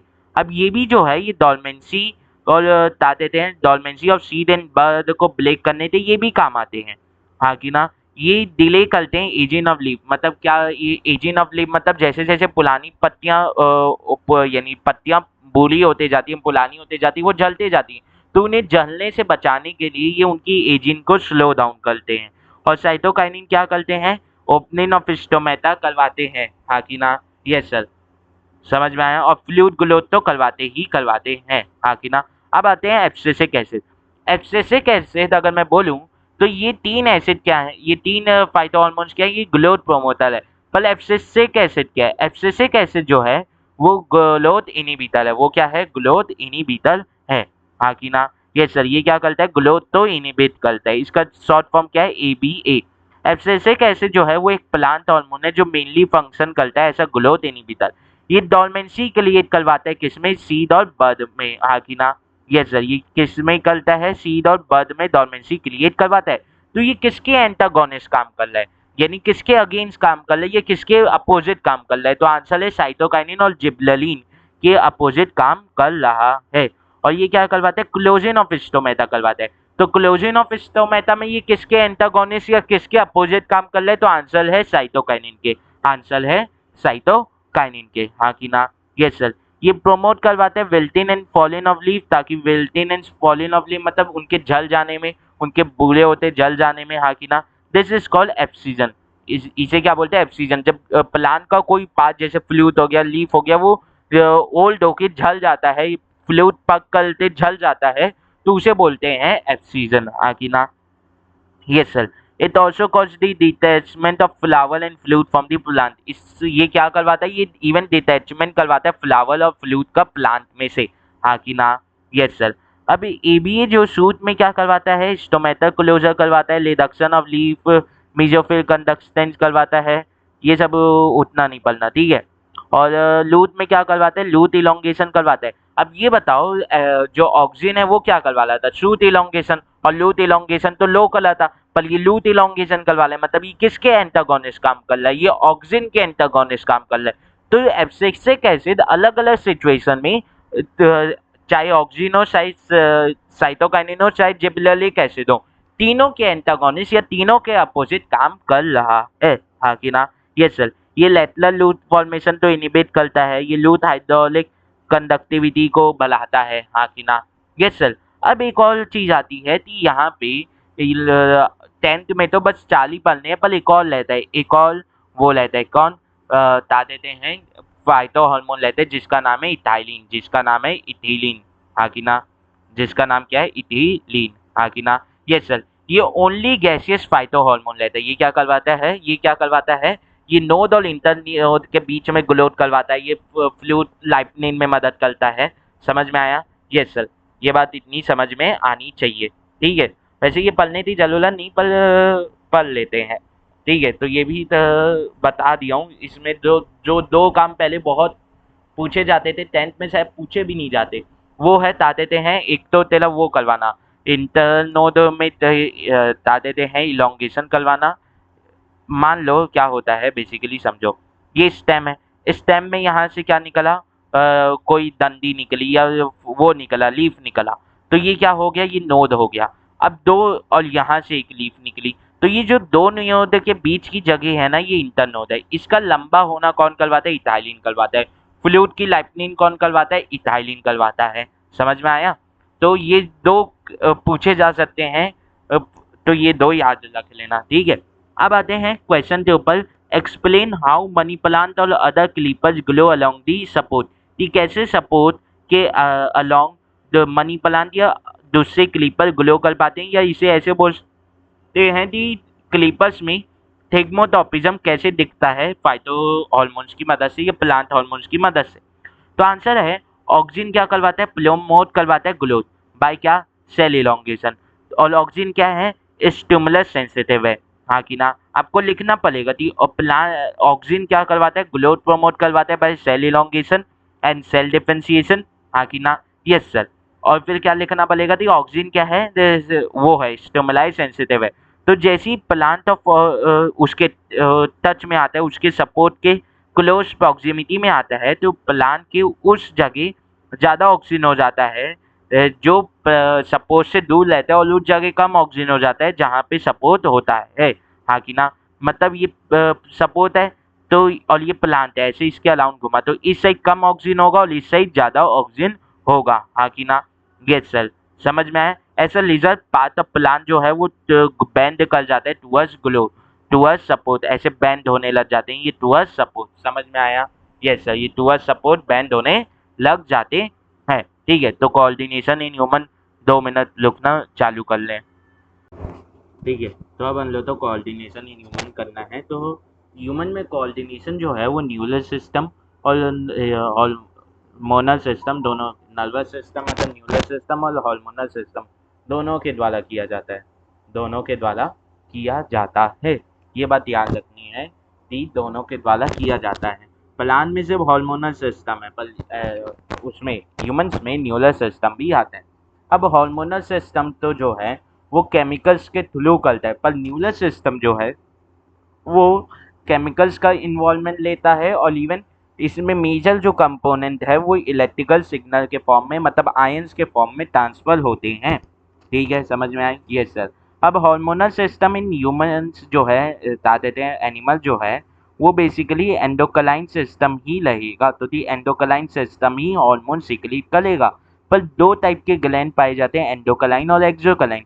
एंडोक्राइन वो ग्लैंड लेते हैं जो डक्टलेस लेते हैं और अपने सिक्रीशंस जैसे हार्मोन जो है उसे किस में डाल देते हैं, डंप कर देते हैं ब्लड स्ट्रीम में। जैसे आपका पेंक्रियास हो गया, पिट्यूटरी ग्लैंड हो गया, या आपके वो हो गए, बता देते हैं बहुत से थायराइड ग्लैंड हो गए, ये सब बहुत अलग अलग ग्लैंड है। वहीं अगर मैं एक्सोक्राइन ग्लैंड की बात करूं तो ये एक ऐसे ग्लैंड हैं जो बता देते हैं जिनके पास डक्ट रहते हैं, और ये अपने सिक्रीशंस ब्लड में ना डाल के डक्ट के through at the site of target में ही डालते हैं, टारगेट साइट पे ही डालते हैं। क्यों? क्योंकि टारगेट साइट पे ही प्रेजेंट होते हैं, हाँ कि ना। तो एग्जांपल जैसे हो गया लीवर, पेंक्रियास, टेस्टिस या आपका सीबम ग्लैंड, हाँ कि ना, समझ में आया। तो अगर यहाँ पे देखें तो पेंक्रियास और इधर देखें पेंक्रियास, तो दोनों जगह पेंक्रियास दिए। तो पेंक्रियास असल में एक मेक्सोथेलेपिक ग्लैंड है, पेंक्रियास असल में क्या है, एक मेक्सोथेलेपिक ग्लैंड है। पेंक्रियास क्या है, असल में एक मेक्सोथेलेपिक ग्लैंड है, हाँ कि ना, समझ में आया। वो एस एन एंडोक्राइन भी एक्ट करता है, इवन एस एन एक्सोक्राइन भी एक्ट करता है, हाँ कि ना, यस सर, हाँ कि ना, यस सर। तो pancreas is the only gland which is endocrine as well as endocrine in nature, which is endocrine as well as exocrine in nature। मतलब क्या है, ये एक मेक्सोथेलेपिक ग्लैंड है, ये क्या है, एक मेक्सोथेलेपिक ग्लैंड है, ये क्या है, एक मेक्सोथेलेपिक ग्लैंड है, हाँ कि ना, हाँ कि ना, समझ में आया, मेक्सोथेलेपिक ग्लैंड है। अब अगर मैं बात कर लूँ ग्लैंड्स की, तो मेजर ग्लैंड्स हमें बात करनी है ह्यूमन बॉडी में। पहला आता है मास्टर ग्लैंड। मास्टर ग्लैंड क्यों? क्योंकि ये बाकी सभी ग्लैंड्स की फंक्शनिंग को, उनके हार्मोन्स के सिक्रीशंस को, उनकी सिक्रीशंस के अमाउंट को कंट्रोल करता है। बेसिकली बाकी सबके ग्लैंड की फंक्शनिंग तो जो कंट्रोल करने वाला है वो होता है मास्टर ग्लैंड, हाँ कि ना, ये सर। जैसे घर में सभी के लाइफ पे जो एक नज़र लगता है, उन्हें ताते थे एक मर्यादा के अंदर बांध के लगता है, वो होता है उस गर्ल का मास्टर, हाँ कि ना, यस सर। तो इसका लोकेशन क्या है, at the base of the brain, हाँ कि ना। ये कौन से हार्मोन सिक्रीट करता है? तो ये बहुत से हार्मोन सिक्रीट करता है, हर एक ग्लैंड के लिए स्पेसिफिक हार्मोन सिक्रीट करता है। तो पलन लो, तो यहाँ पे क्या देखना है, HGH मतलब ह्यूमन ग्रोथ हार्मोन, जो क्या करवाता है, ह्यूमन बॉडी की ग्रोथ करवाता है। जिसके डेफिशिएंसी से क्या हो जाता है, डॉर्फिज्म हो जाता है, और जिसके एक्सेस से क्या हो जाता है, जाइजेंटिज्म हो जाता है। जिसके एक्सेस से क्या हो जाता है, जाइजेंटिज्म हो जाता है। पर क्या सिर्फ HGH ओनली हार्मोन है जो पिट्यूटरी ग्लैंड सिक्रीट करता है? आंसर है नहीं। मैंने बताया कि ये हर एक ग्लैंड के फंक्शनिंग के ऊपर नजर लगता है, इसीलिए ये हर एक ग्लैंड के लिए स्पेसिफिक हार्मोन सिक्रीट करता है। वहीं अगर मैं थायरॉइड ग्लैंड की बात कर लूँ तो ये आपके नेक में प्रेजेंट रहता है, हाँ कि ना? Yes sir. और ये सिक्रीट करता है हार्मोन जिसका नाम है थाइलॉक्सिन। थाइलॉक्सिन में एक one of the major component iodine है। तो आयोडीन अगर नहीं रहेगा तो थाइलॉक्सिन नहीं बनेगा, थाइलॉक्सिन नहीं बनेगा। और अगर थाइलॉक्सिन नहीं बनेगा तो क्या हो जाएगी, स्वेलिन इन नेक हो जाएगी। थाइरॉइड ग्लैंड में क्या आ जाएगी, स्वेलिन आ जाएगी, जिस कंडीशन को हम लोग गॉइटर भी बोलते हैं।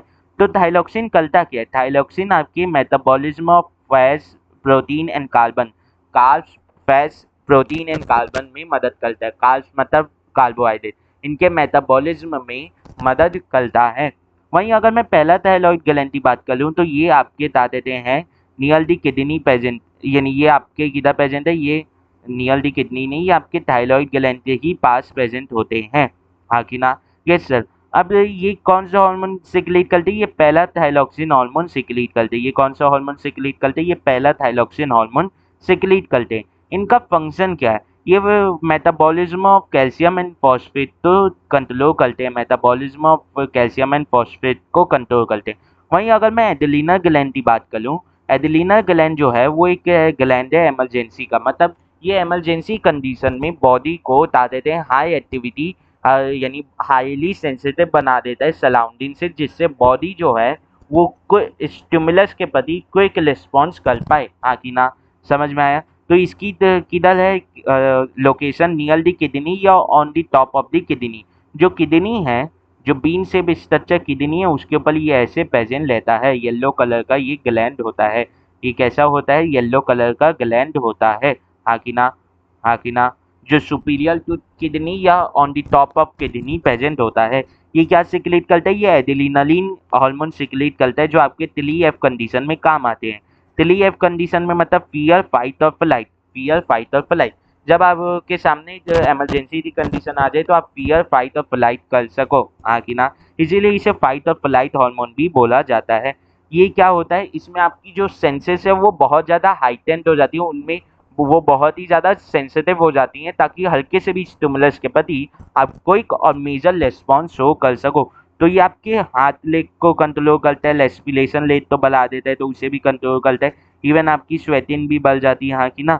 ये ज़्यादा एक्टिव होता है टीनेज में, क्योंकि उस समय हॉर्मोन्स जो हैं वो उनका लेवल कुछ ज़्यादा ही रहता है बॉडी में, इसीलिए बता देते हैं उस समय आप देखेंगे तो चिलचिलापन भी ज़्यादा आता है, और उस समय स्टिमुलस के प्रति ज़्यादा एक्टिव रहते हैं लोग, ठीक है? फिर आते हैं पांचवें ग्लैंड में जो पेंक्रियास है। पेंक्रियास किधर प्रेजेंट है? पेंक्रियास आपके एब्डोमिनल कैविटी में प्रेजेंट है, अबव लार्ज इंटेस्टाइन, हाँ कि ना? ये कौन से हार्मोन सिक्रीट करते हैं? ये इंसुलिन सिक्रीट करते हैं, और आपके ग्लाइकोजन भी सिक्रीट करते हैं, हाँ कि ना? पर हमें पढ़ना है इंसुलिन के बारे में। इंसुलिन क्या करता है? इंसुलिन जो है वो आपका ब्लड शुगर लेवल को कंट्रोल करता है। कैसे कंट्रोल करता है? ब्लड में हमारे क्या लेते हैं, ग्लूकोज प्रेजेंट लेते हैं। अब ग्लूकोज क्या करते हैं, सेल में क्या जाते हैं, मेटाबॉलाइज करते हैं, रेस्पिरेशन में क्या एनर्जी बनाते हैं। पर सेल ऐसी ग्लूकोज नहीं ले लेता, सेल को ग्लूकोज लेने के लिए इंसुलिन प्रेजेंट होना चाहिए। मतलब इस तरीके से इंसुलिन चाबी है, जिसके कारण सेल जो है वो अपना ताला खोलता है और ग्लूकोज को अंदर लेता है। तो अगर इंसुलिन नहीं होगा तो ब्लड में ग्लूकोज की मात्रा बहुत ज़्यादा बढ़ जाएगी, जिसके कारण आपको डायबिटीज़ हो सकती है, जिसे हम लोग डायबिटीज़ मेलाइटस भी बोलते हैं, जिसे हम लोग डायबिटीज़ मेलाइटस भी बोलते हैं। वहीं अगर मैं टेस्टिस की बात कर लूँ तो ये सिर्फ मेल्स में पाई जाती है, और ओवली जो है वो सिर्फ फीमेल में पाई जाती है। और टेस्टिस और ओवली है जो वो, इन दोनों के कारण क्या होता है, ह्यूमन जो है वो सेक्सुअली रिप्रोड्यूस कर पाते हैं, क्योंकि ये क्या बनाते हैं, ये गैमेट्स बनाते हैं। ये क्या बनाते हैं, गैमेट्स बनाते हैं। जो फीमेल में पाई जा रही है वो फीमेल गैमेट बनाएगी, और जो मेल में पाई जा रही है वो ऑब्वियस सी बात है मेल गैमेट बनाएगी, हाँ कि ना? Yes sir. समझ में आया? तो टेस्टी जो है वो भी एक पेयर होती है, हाँ कि ना? और ये आउटसाइड दी एब्डोमिनल कैविटी पाई जाती है in male reproductive system. Outside the abdominal cavity मतलब पेल्विक वॉल से अटैच एक पाउच लेता है जिसका नाम है स्क्लेरोटम, उसमें पाई जाती है। वहीं अगर इसके हार्मोन की बात करूँ तो ये एंड्रोजन सिक्रीट करता है और एंड्रोजन में मेजर हार्मोन कौन लेता है? टेस्टोस्टेरोन, जो आपके secondary sexual characteristic in male को कंट्रोल करता है।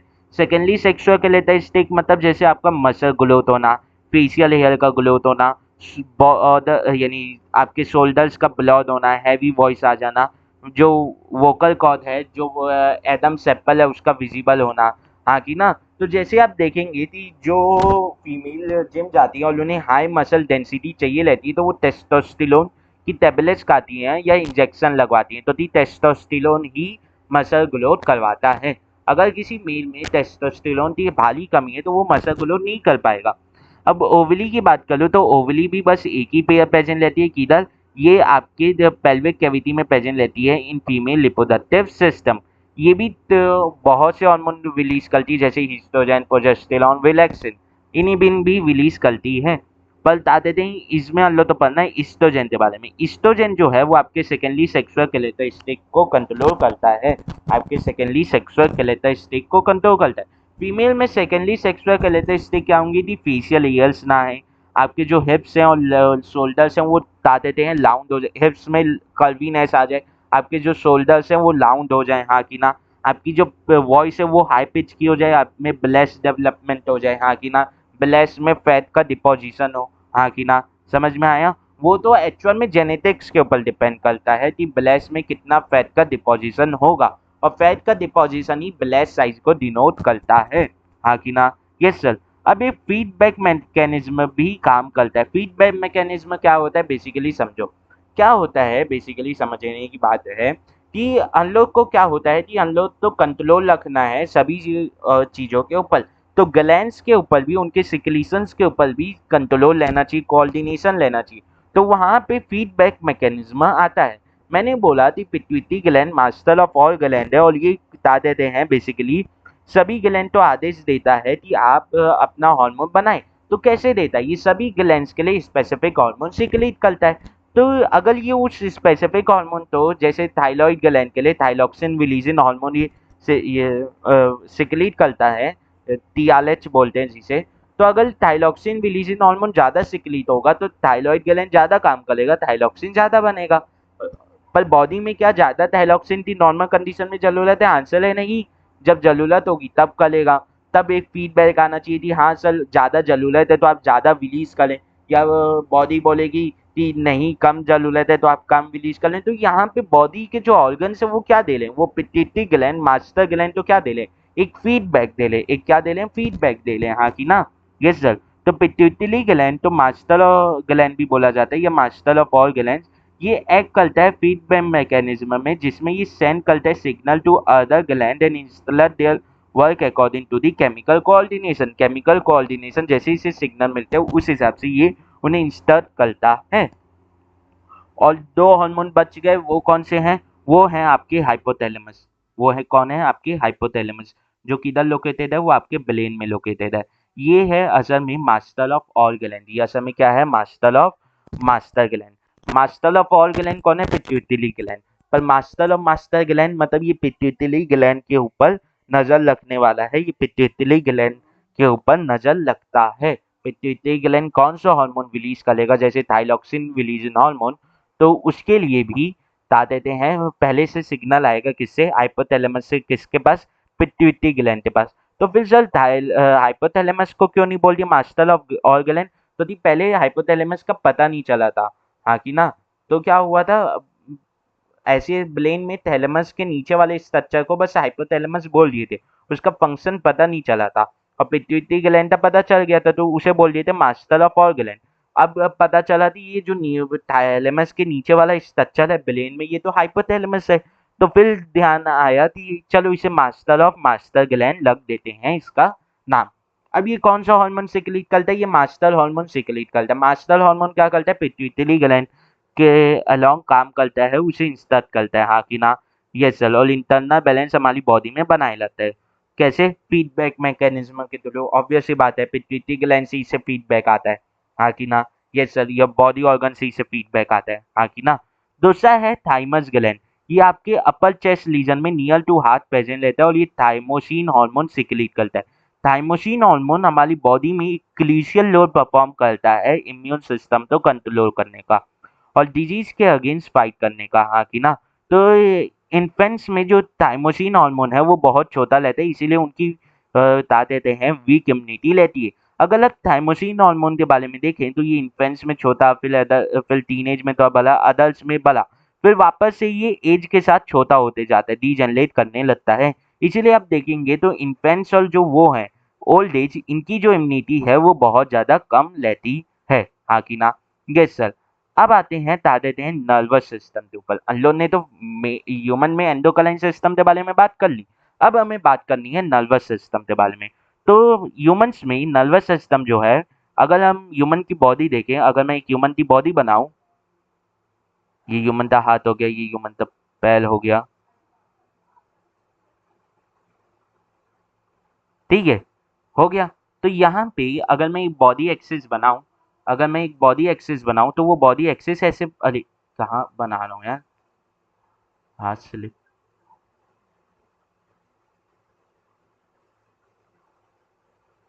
तो ये बॉडी एक्सिस है। तो इस बॉडी एक्सिस पे नर्वस सिस्टम का जो पार्ट लाई करता है, यानी बॉडी की सेंटर लाइन पे जो वो बता देते हैं, बेसिकली आपका नर्वस सिस्टम का पार्ट लाई करता है वो कहलाता है सेंट्रल नर्वस सिस्टम। और फिर जो ये ऐसे साइड साइड में जो निकलते हैं, जैसे हाथ में, पैर में, मुंह के साइड साइड में ये जो निकलते हैं, ये कहलाते हैं पेरिफेरल नर्वस सिस्टम, जो आपके सेंट्रल लाइन से पेरिफेरी की ओर निकलते हैं। तो असल में क्या होता है, सेंट्रल नर्वस सिस्टम में ही आपका ब्रेन और स्पाइनल कॉर्ड जो मेजर प्रोसेसिंग यूनिट है वो आ जाते हैं। फिर पेरिफेरल नर्वस सिस्टम में क्या आते हैं, पेरिफेरल नर्वस सिस्टम में सिर्फ वो नर्व्स आती हैं, वो सिर्फ नसें आती हैं जो ब्रेन या स्पाइनल कॉर्ड से निकलती रहती हैं, सिग्नल को लाने के लिए, सिग्नल को ले जाने के लिए। हाँ कि ना। समझ में आया। तो जो, अगर मैं बात करूँ नर्वस सिस्टम की, तो ये किससे बना हुआ है, ये नर्व से बना हुआ है, स्पाइनल कॉर्ड से बना हुआ है और ब्रेन से बना हुआ है। ब्रेन जो है वो एक्चुअल में नर्वस सिस्टम का मेन प्रोसेसिंग यूनिट है और ये सीएनएस का भाग है। स्पाइनल कॉर्ड भी लेफ्ट ऑफ द बॉडी को कनेक्ट, ब्रेन को लेफ्ट ऑफ द बॉडी से कनेक्ट करता है और ये बता देते हैं सीएनएस का पार्ट है। अब इस सेंट्रल लाइन में बता देते हैं, यहाँ तक बता देते हैं, यहाँ तक स्पाइनल कॉर्ड है और इसके अलावा फिर आपकी नसें निकलती हैं ब्रेन और स्पाइनल कॉर्ड से। ये बात याद रखना कि फेशियल मसल्स और नेक की फेशियल नर्व्स और नेक की नर्व जो हैं वो ब्रेन से निकल रही हैं। फिर शोल्डर से नीचे, शोल्डर और शोल्डर से नीचे की जितनी भी नसें हैं वो स्पाइनल कॉर्ड से निकल रही हैं। तो जो ब्रेन से निकल रही है नर्व्स उन्हें हम क्रेनियल नर्व्स बोलेंगे और जो स्पाइनल कॉर्ड से निकल रही हैं उन्हें स्पाइनल नर्व्स बोलेंगे। हाँ कि ना। हाँ कि ना। Yes sir. तो नर्वस टिश्यू, पीएन, ये किसके बाद होते हैं, पीएनएस। तो सर आप इतनी देर से नर्व्स नर्व्स कर ले, वो हो है क्या, नर्व्स बेसिकली आपके ये जो वो है न्यूरॉन, ये जो न्यूरॉन है इसके इकट्ठा स्ट्रक्चर को बोला जा रहा है कि यहाँ पे एक और न्यूरॉन, यहाँ पे ऐसे करते एक न्यूरॉन, हाँ कि ना, जो इससे जुड़ा हुआ है ऐसे जाके, यहाँ पे एक न्यूरॉन, हाँ कि ना, जो यहाँ पे ऐसे जाके इससे जुड़ा हुआ है। तो ये जो है ये एक नर्व बनाती है, ये क्या बनाती है, नर्व बनाती है। ऐसी बहुत से हजारों न्यूरॉन मिल जाते हैं और काम करने लगते हैं तो वो नर्व बनाते हैं। हाँ कि ना। तो पेरिफेरल नर्वस सिस्टम दो प्रकार के उससे नर्वस सिस्टम से खुद से बना रहता है। नर्वस सिस्टम एक किससे, नर्वस टिश्यू एक सेल से बना हुआ है जिसका नाम है न्यूरॉन। अब ये बात देखना, न्यूरॉन जो है वो लार्जेस्ट सेल नहीं है, वो हमारी बॉडी का लॉन्गेस्ट सेल है, वो हमारी बॉडी का क्या है, लॉन्गेस्ट सेल है, मतलब सबसे लंबा सेल है, सबसे लंबा सेल है, सबसे लार्जेस्ट नहीं, सबसे लंबा सेल है। तो अगर देखें तो न्यूरॉन में आपकी एक सेल बॉडी है जिसके पास आपका क्या है, न्यूक्लियस है। यहाँ पे आपके ग्लैन्यूल्स भी प्रेजेंट होते हैं। हाँ कि ना। Yes sir. और इससे सेल बॉडी से डायलेट निकल रहे छोटी छोटी ये जो वो है ब्रांचेस, इन्हें डेंड्राइट्स बोलते हैं। ये क्या रिसीव करते हैं, ये स्टिमुलस रिसीव करते हैं। ये क्या रिसीव करते हैं, स्टिमुलस रिसीव करते हैं। ये सेंस करते हैं और फिर उस सेंस को ये इलेक्ट्रिक इम्पल्स में बदल के किधर पास ऑन कर देते हैं, आपकी सेल बॉडी में पास ऑन कर देते हैं। फिर ये जो एक्सॉन है जो माइलिन शीथ और सिचुआन सेल से घिलाई हुई है, इसमें सेल बॉडी पास ऑन कर देती है ये इलेक्ट्रिकल सिग्नल। तो अब ये जो एक्सॉन है इसके अंत में एक्सॉन टर्मिनल्स में ऐसे लोब लाइक स्ट्रक्चर लेते हैं जो केमिकल्स कंटेन कर ले लेते हैं, हाँ कि ना, हाँ कि ना। वो तो क्या होता है जब यहाँ पे ये इलेक्ट्रिकल सिग्नल आता है तो ये वापस से इलेक्ट्रिकल सिग्नल तो केमिकल में बदल दिया जाता है और वो केमिकल यहाँ से क्या कर दिया जाता है, रिलीज कर दिया जाता है।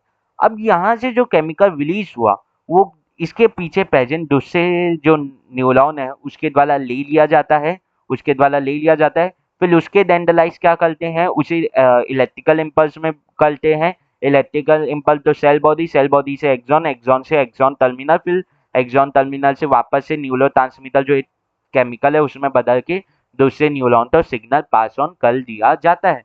अब यहाँ पे देखेंगे तो ये जो एक्सॉन है ये कवर्ड है बाय सिचुआन सेल और माइलिन शीट, पर मोस्ट ऑफ दी डायग्राम में इसी को माइलिन शीट बोल दिया और इसी तो सिचुआन सेल बोल दिए। तो असल में है क्या, बेसिकली समझो, ये है आपका एक्सॉन, ये है आपका एक्सॉन, आकिना, यस सर। अब यहाँ पे कौन प्रेजेंट है, यहाँ पे प्रेजेंट है आपके सिचुआन सेल्स, यहाँ पे कौन प्रेजेंट है आपके सिचुआन सेल्स, आकिना, यस सर। अब ये सिचुआन सेल्स क्या करते हैं, ये एक्सॉन के अलाउंड माइलिन शीट बनाने में मदद करते हैं। कैसे मदद करते हैं, ये क्या करते हैं, सिचुआन सेल इधर प्रेजेंट है और ये है एक्सॉन, तो ये यहाँ पे क्या करते हैं, माइलिन शीट बना देते हैं। ये यहाँ पे क्या बना देते हैं, ये माइलिन शीट बना देते हैं। ये यहाँ पे क्या बना देते हैं, माइलिन शीट बना देते हैं। इसीलिए मोस्ट ऑफ द डायग्राम में इसी को माइलिन शीट या इसी तो सिचुआन सेल बोल दिया जाता है। पर अब समझ में आया ना, ये असल में माइलिन शीट है और ये असल में सिचुआन सेल है और ये क्या है, ये आप तो एक्सॉन है, हाँ कि ना। और अगर मैं सेंस ऑर्गन की बात कर लूँ जो हमें स्टिमुलस सेंस करने में मदद करते हैं, तो हमारी बॉडी में हमें बचपन से पता है कि 5 सेंस ऑर्गन पाए जाते हैं, जिनमें से लार्जेस्ट सेंस ऑर्गन जो है वो स्किन है, जो हमारी पूरी बॉडी में फैला हुआ है। टंग जो है वो हमें टेस्ट का, किसी वस्तु के स्वाद का सेंस देती है। ईयर जो है वो हमें ध्वनि को, वो हमें साउंड को सुनने का सेंस देता है। नोज जो है वो हमें किसी चीज की स्मेल का सेंस देती है। और आई जो है वो हमें लाइट के थ्रू देखने का सेंस देती है। स्किन जो है वो हमें टच का सेंस देती है, हाँ कि ना, समझ में आया। तो यहाँ पे सेंस में होता कैसे, हम किसी चीज को, स्टिमुलस को ग्रहण कैसे करते हैं। हमारी बॉडी में सेंस ऑर्गन में रिसेप्टर्स प्रेजेंट रहते हैं जो चेंज या स्टिमुलस को क्या करते हैं, डिटेक्ट करते हैं। तो ये रिसेप्टर्स क्या होते हैं, ये रिसीव करते हैं स्टिमुलस को, ये सेंस करते हैं सराउंडिंग्स को, हाँ कि ना, यस सर, समझ में आया। तो स्किन में कौन प्रेजेंट है, थर्मो रिसेप्टर्स प्रेजेंट है, इसीलिए आपको हीट और टच वो हो पाता है, क्या हो पाता है, महसूस हो पाता है। आई में कौन प्रेजेंट है, आई में फोटो रिसेप्टर्स प्रेजेंट है, इसीलिए आपको लाइट दिखती है। नोज में ऑल्फैक्टरी रिसेप्टर्स प्रेजेंट है, इसीलिए आपको स्मेल आती है। ईयर में आपके फोनो रिसेप्टर्स प्रेजेंट है, इसीलिए आपको साउंड सुनाई देता है। टंग में आपके गस्टेटली रिसेप्टर्स है, इसीलिए आपको टेस्ट आता है, इसीलिए आपको क्या आता है, टेस्ट आता है, हाँ कि ना, समझ में आया, यस सर। अब नर्व सेल जो न्यूरॉन है वो भी अलग अलग प्रकार के होते हैं। मैंने बोला ना, नर्व सेल कुछ लेके जाएंगी सिग्नल, कुछ लेके आएंगी। तो कहाँ लेके जा रही है, कहाँ लेके आ रही है, तो लेके आती हैं आपकी central nervous system. Spinal nerves कहाँ लेके आती हैं, आपके स्पाइनल कॉर्ड में। और क्रेनियल नर्व्स कहाँ लेके आती हैं, आपके ब्रेन में। क्यों लेके आ रही है, क्योंकि जो सेंट्रल प्रोसेसिंग यूनिट वो तो आपका ब्रेन है, वहीं पे चीजें तो आपके थॉट्स, आपकी जितनी भी सोच विचार है वो वहीं पे प्रोसेस होनी है, वहीं से इंस्ट्रक्शन आना है कि करना क्या है। तो अगर किसी सेंस ऑर्गन ने कुछ सेंस किया, वहां के रिसेप्टर्स एक्टिव हुए, उसने वो स्टिमुलस है वो किसे पास ऑन किया, वो न्यूरॉन तो पास ऑन किया। वो किसे पास ऑन किया, न्यूरॉन तो पास ऑन किया। न्यूरॉन के जो डेंड्राइट्स हैं उसने उस स्टिमुलस को किस में बदला, इलेक्ट्रिकल सिग्नल्स में बदला। अब डेंड्राइट्स ने उसे सेल बॉडी को ट्रांसफर किया, सेल बॉडी ने एक्सॉन, तो एक्सॉन से वो गया एक्सॉन टर्मिनल। एक्सॉन टर्मिनल में वो उतार देते हैं, फिर से वापस से किसमें किसमें कन्वर्ट हुए, उतार देते हैं केमिकल जिनका नाम है न्यूरोट्रांसमीटर, उसमें कन्वर्ट है। और फिर किसके पास चल दिए, दूसरे अगले न्यूरॉन थे डेंड्राइट्स के पास। ऐसे करते करते आपके सेंस ऑर्गन से लेके, आपकी आंखों से लेके आपके ब्रेन तक क्या जाता है, स्टिमुलस जाता है, हाँ कि ना। तो ये जो लेके जा रहे हैं ये हैं सेंसरी न्यूरॉन्स। ये वैसे न्यूरॉन्स है, ये नर्वस सिस्टम है जो कैरी करते हैं electrical signal from receptor to CNS. ये सीएनएस ब्रेन भी हो सकता है और स्पाइनल कॉर्ड भी हो सकता है। तो रिसेप्टर्स किसे सिग्नल दे रहे हैं, सेंसरी न्यूरॉन्स, और फिर जो किसे सिग्नल दे रहे, सीएनएस ब्रेन और स्पाइनल कॉर्ड। तो वहीं अगर मैं मोटर न्यूरॉन की बात करूं तो अब ब्रेन के पास पहुंच गया, स्पाइनल कॉर्ड से होते हुए ब्रेन के पास पहुंच गया सिग्नल। अब ब्रेन उसे प्रोसेस करेगा और वापस सिग्नल भेजेगा। वापस क्या भेजेगा? सिग्नल भेजेगा, हाँ कि ना। तो वापस सिग्नल ता देते हैं उस टारगेट साइट तक लाने का इफेक्टर्स, जिसे जो एक्चुअल में रिस्पॉन्स करेगा वो इफेक्टर्स, जो स्टिमुलस सेंस किया वो रिसेप्टर्स, हाँ कि ना। तो इफेक्टर जनरली मसल्स ही लेते हैं क्योंकि मूवमेंट करवानी रहती है। तो ये जो इलेक्ट्रिकल सिग्नल हैं ये दा देते हैं सीएनएस से किधर लाए गए? इफेक्टर्स तक।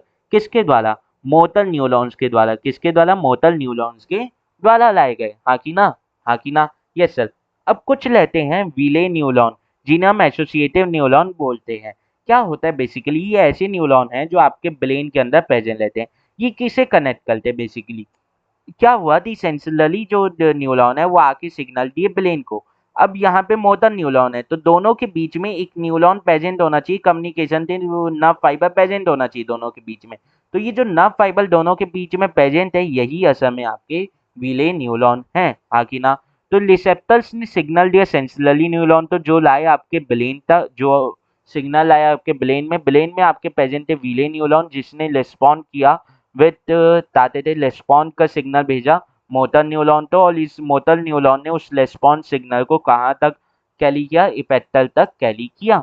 अब ये बात आती है कि ये जो न्यूरॉन्स हैं ये आपस में कैसे चीज़ों कैसे बताते हैं सिग्नल का एक्सचेंज करते। तो मैंने बोला है एक्सॉन टर्मिनल में इसे वापस में केमिकल्स में बदल दिया जाता है। एक्सॉन टर्मिनल में इसे वापस से, जैसे ये एक्सॉन टर्मिनल है, यहाँ पे इसे वापस से, यहाँ से क्या होना है? इलेक्ट्रिकल सिग्नल आया। अब इलेक्ट्रिकल सिग्नल तो यहाँ पे किस में बदल दिया गया? यहाँ पे केमिकल्स में बदल दिया गया।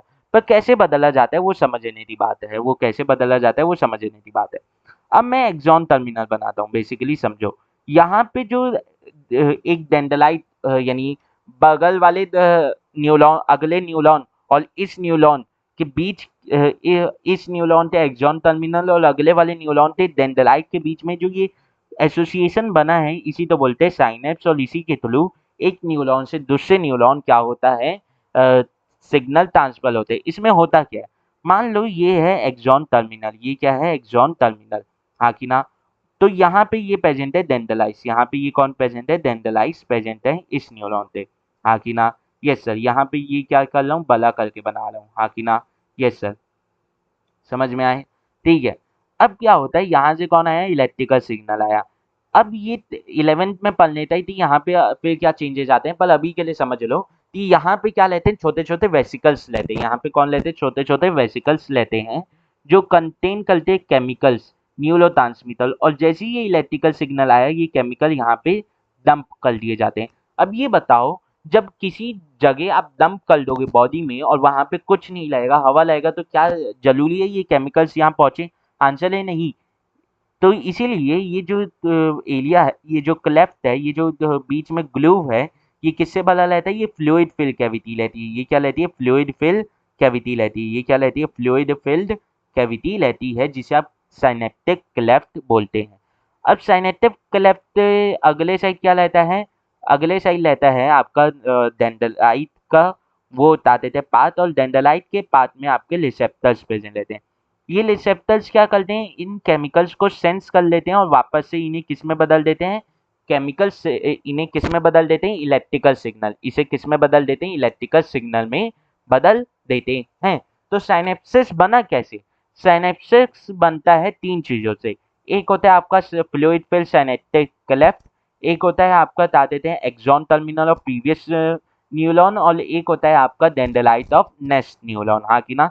तो इन तीन चीजों से आपका क्या बनता है? साइनेप्सिस बनता है। इन तीन चीजों से आपका क्या बनता है? साइनेप्सिस बनता है। इन तीन चीजों से आपका क्या बनता है? साइनेप्सिस बनता है। समझ में आया? तो साइनेप्सिस है क्या? There is a gap between nerve ending of one neuron and the dendrite of second neuron, this which is called synapsis, हाँ कि ना। एक गैप है between the ending of one neuron and the dendrite of second neuron, हाँ कि ना, जिसे हम लोग साइनेप्सिस साइनेप्स बोले हैं। साइनेप्स जो है वो एक लिक्विड ताते थे, साइनेप्स कंटेन करता है लिक्विड जो गुड कंडक्टर है इलेक्ट्रिसिटी का, और पास करता है electrical signal from one neuron to another. इसे बोलते हैं न्यूरोट्रांसमिटिंग लिक्विड, या आप बोल सकते हो बता देते हैं न्यूरोट्रांसमीटर लिक्विड, हाँ कि ना? Yes sir. न्यूरोट्रांसमीटर क्या होते हैं? वो केमिकल्स होते हैं जो आपके एक्सॉन टर्मिनल से निकलते हैं एक न्यूरॉन से, हाँ कि ना? यस सर, समझ में आई? यस सर, इतनी बात हमें समझ में आती है। तो ये जो है ताकतें हैं, अब तो यहाँ तक तो ये बात हुई, पर अब अचानक से क्या होगा कि ये न्यूरॉन कहीं न कहीं जाते इफेक्टर मतलब मसल से तो मिलेंगे, तो वहाँ पे भी एक बनना चाहिए ऐसी जंक्शन। तो आंसर है यस, वहाँ पे भी बनता है, उसे बोलते हैं नर्व मस्कुलर जंक्शन, एनएमजे। ये फंक्शन करता है between muscle tissue and nerve ending, जिससे एक्सचेंज हो पाता है मोटर सिग्नल का, हाँ कि ना? यस सर, समझ में आए? इसके बारे में भी 11th में उससे पढ़ना है, चाहते थे ध्यान में पढ़ना है। अब आते हैं types of movement. Types of movement जो हैं, कुछ मूवमेंट लेते हैं जो हम खुद से करते हैं, जैसे हमारा हाथ हिलाना। पर जैसे दाते थे हमारे पेट में जो चलने होती है, जो चर्न किया जाता है फूड को ऊपर नीचे किया जाता है बाय स्टमक की मसल्स, वो क्या हमारे द्वारा की जाती है? नहीं, वो इनवॉलेंटरी हो रही है। जो हमारा हाथ पंप कर रहा है कंटिन्यू ब्लड, तो वो हाथ क्या हमारी इच्छा से पंप कर रहे? नहीं, वो कंटिन्यू खुद से कर रहा है। तो ये जो कुछ मूवमेंट रहती है जो वॉलेंटरी रहती है, जो हमारे कंट्रोल में रहती है, और कुछ रहती है जो इनवॉलेंटरी रहती है, जो हमारे कंट्रोल में नहीं रहती। तो वॉलेंटरी मूवमेंट क्या होती है? ऐसी मूवमेंट जो हमारे कंट्रोल में है, पर जो इनवॉलेंटरी मूवमेंट है वो कैसी मूवमेंट है? वो ऐसी मूवमेंट है जो हमारे कंट्रोल में नहीं है। तो ये वॉलेंटरी मूवमेंट होती हैं, तो लोग वॉलेंटरी मसल्स, और इन मसल्स को स्टेलाइटेड मसल्स भी बोल सकते हैं। और दाते थे इनवॉलेंटरी मूवमेंट होती है, तो लोग इन नॉन वॉलेंटरी मसल्स या इनवॉलेंटरी मसल्स या स्मूथ मसल्स, हाँ कि ना? अब स्टेलाइटेड मसल्स क्यों बोलते हैं? क्योंकि जब भी हम बॉडी स्ट्रक्चर के बारे में पढ़ते हैं, किसी सेल के बारे में पढ़ते हैं, तो muscles at the end cell ही हैं। तो जब भी उसके स्ट्रक्चर के बारे में पढ़ना होगा तो हम उसे स्टेन करेंगे। स्टेनिंग के दौरान स्टेलाइटेड मसल में जो प्रोटीन्स हैं वो इस तरीके से अरेंज होते हैं कि उसमें आपको स्टेलाइजेशन ऐसे पैटर्न मिल जाते हैं, हाँ कि ना? यस सर, इसीलिए ये स्टेलाइटेड होते हैं। जबकि ये जो स्टेलाइजेशन है ये आपको स्मूथ मसल्स में नहीं मिलते, ये आपको स्मूथ मसल्स में नहीं मिलते, हाँ कि ना? Yes sir. तो जैसे आपका पैर मूव करना है, आपका नेक मूव करना है, वो आपके वॉलेंटरी मसल्स है, पर आपका फुट पाइप का मूवमेंट या स्मॉल इंटेस्टाइन का मूवमेंट वो जो है वो आपका इनवॉलेंटरी मसल्स है। अब क्या होता है, कई बार हम चल रहे हैं किचन में, ताते हैं पानी भरने आए हैं बोतल में, अचानक से गरम दूध का गंजी और उसमें हाथ लग जाता है। ये कैसे हुआ? यानी बोतल भरते समय हमारा अचानक से लग गया, पर वहां से तुरंत हाथ अपने हाथ तो हटा लेता है, ये क्या हुआ? यहाँ पे एक तरीके से इनवॉलेंटरी मूवमेंट हुआ। इनवॉलेंटरी मसल्स, वॉलेंटरी मसल्स यहाँ पे क्या की? इनवॉलेंटरी मूवमेंट की। इस तरीके के मूवमेंट बोलते हैं रिफ्लेक्स मूवमेंट, हाँ कि ना? जो हमारे कंट्रोल में तो नहीं होता, पर हमारे वॉलेंटरी पार्ट्स के द्वारा किया जाता है, हाँ कि ना? तो जो वॉलेंटरी मूवमेंट है वो हमारा ब्रेन कंट्रोल कर रहा है। मतलब ये जो है ये हमारे वॉलेंटरी पार्ट से तो हो रहा है, पर ये हमारे कंट्रोल में नहीं है। मतलब ये जो प्रोसेसिंग है ये हमारा ब्रेन नहीं कर रहा। ये जो मूवमेंट्स है ये कंट्रोल लेते हैं हमारे स्पाइनल कॉर्ड की मदद से।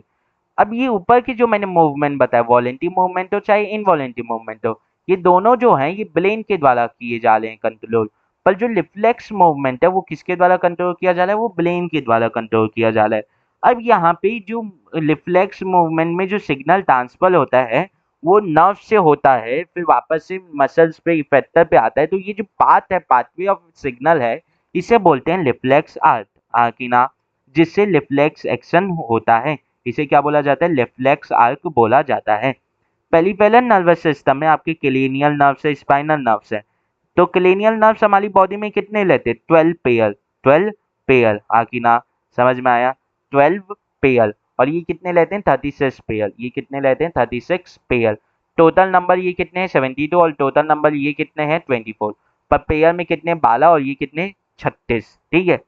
तो ये रिफ्लेक्स आर्क है। रिफ्लेक्स आर्क में देखना कि क्या हुआ, अचानक से ये गलम छुए तो यहाँ पे एक पेन का सिग्नल आया।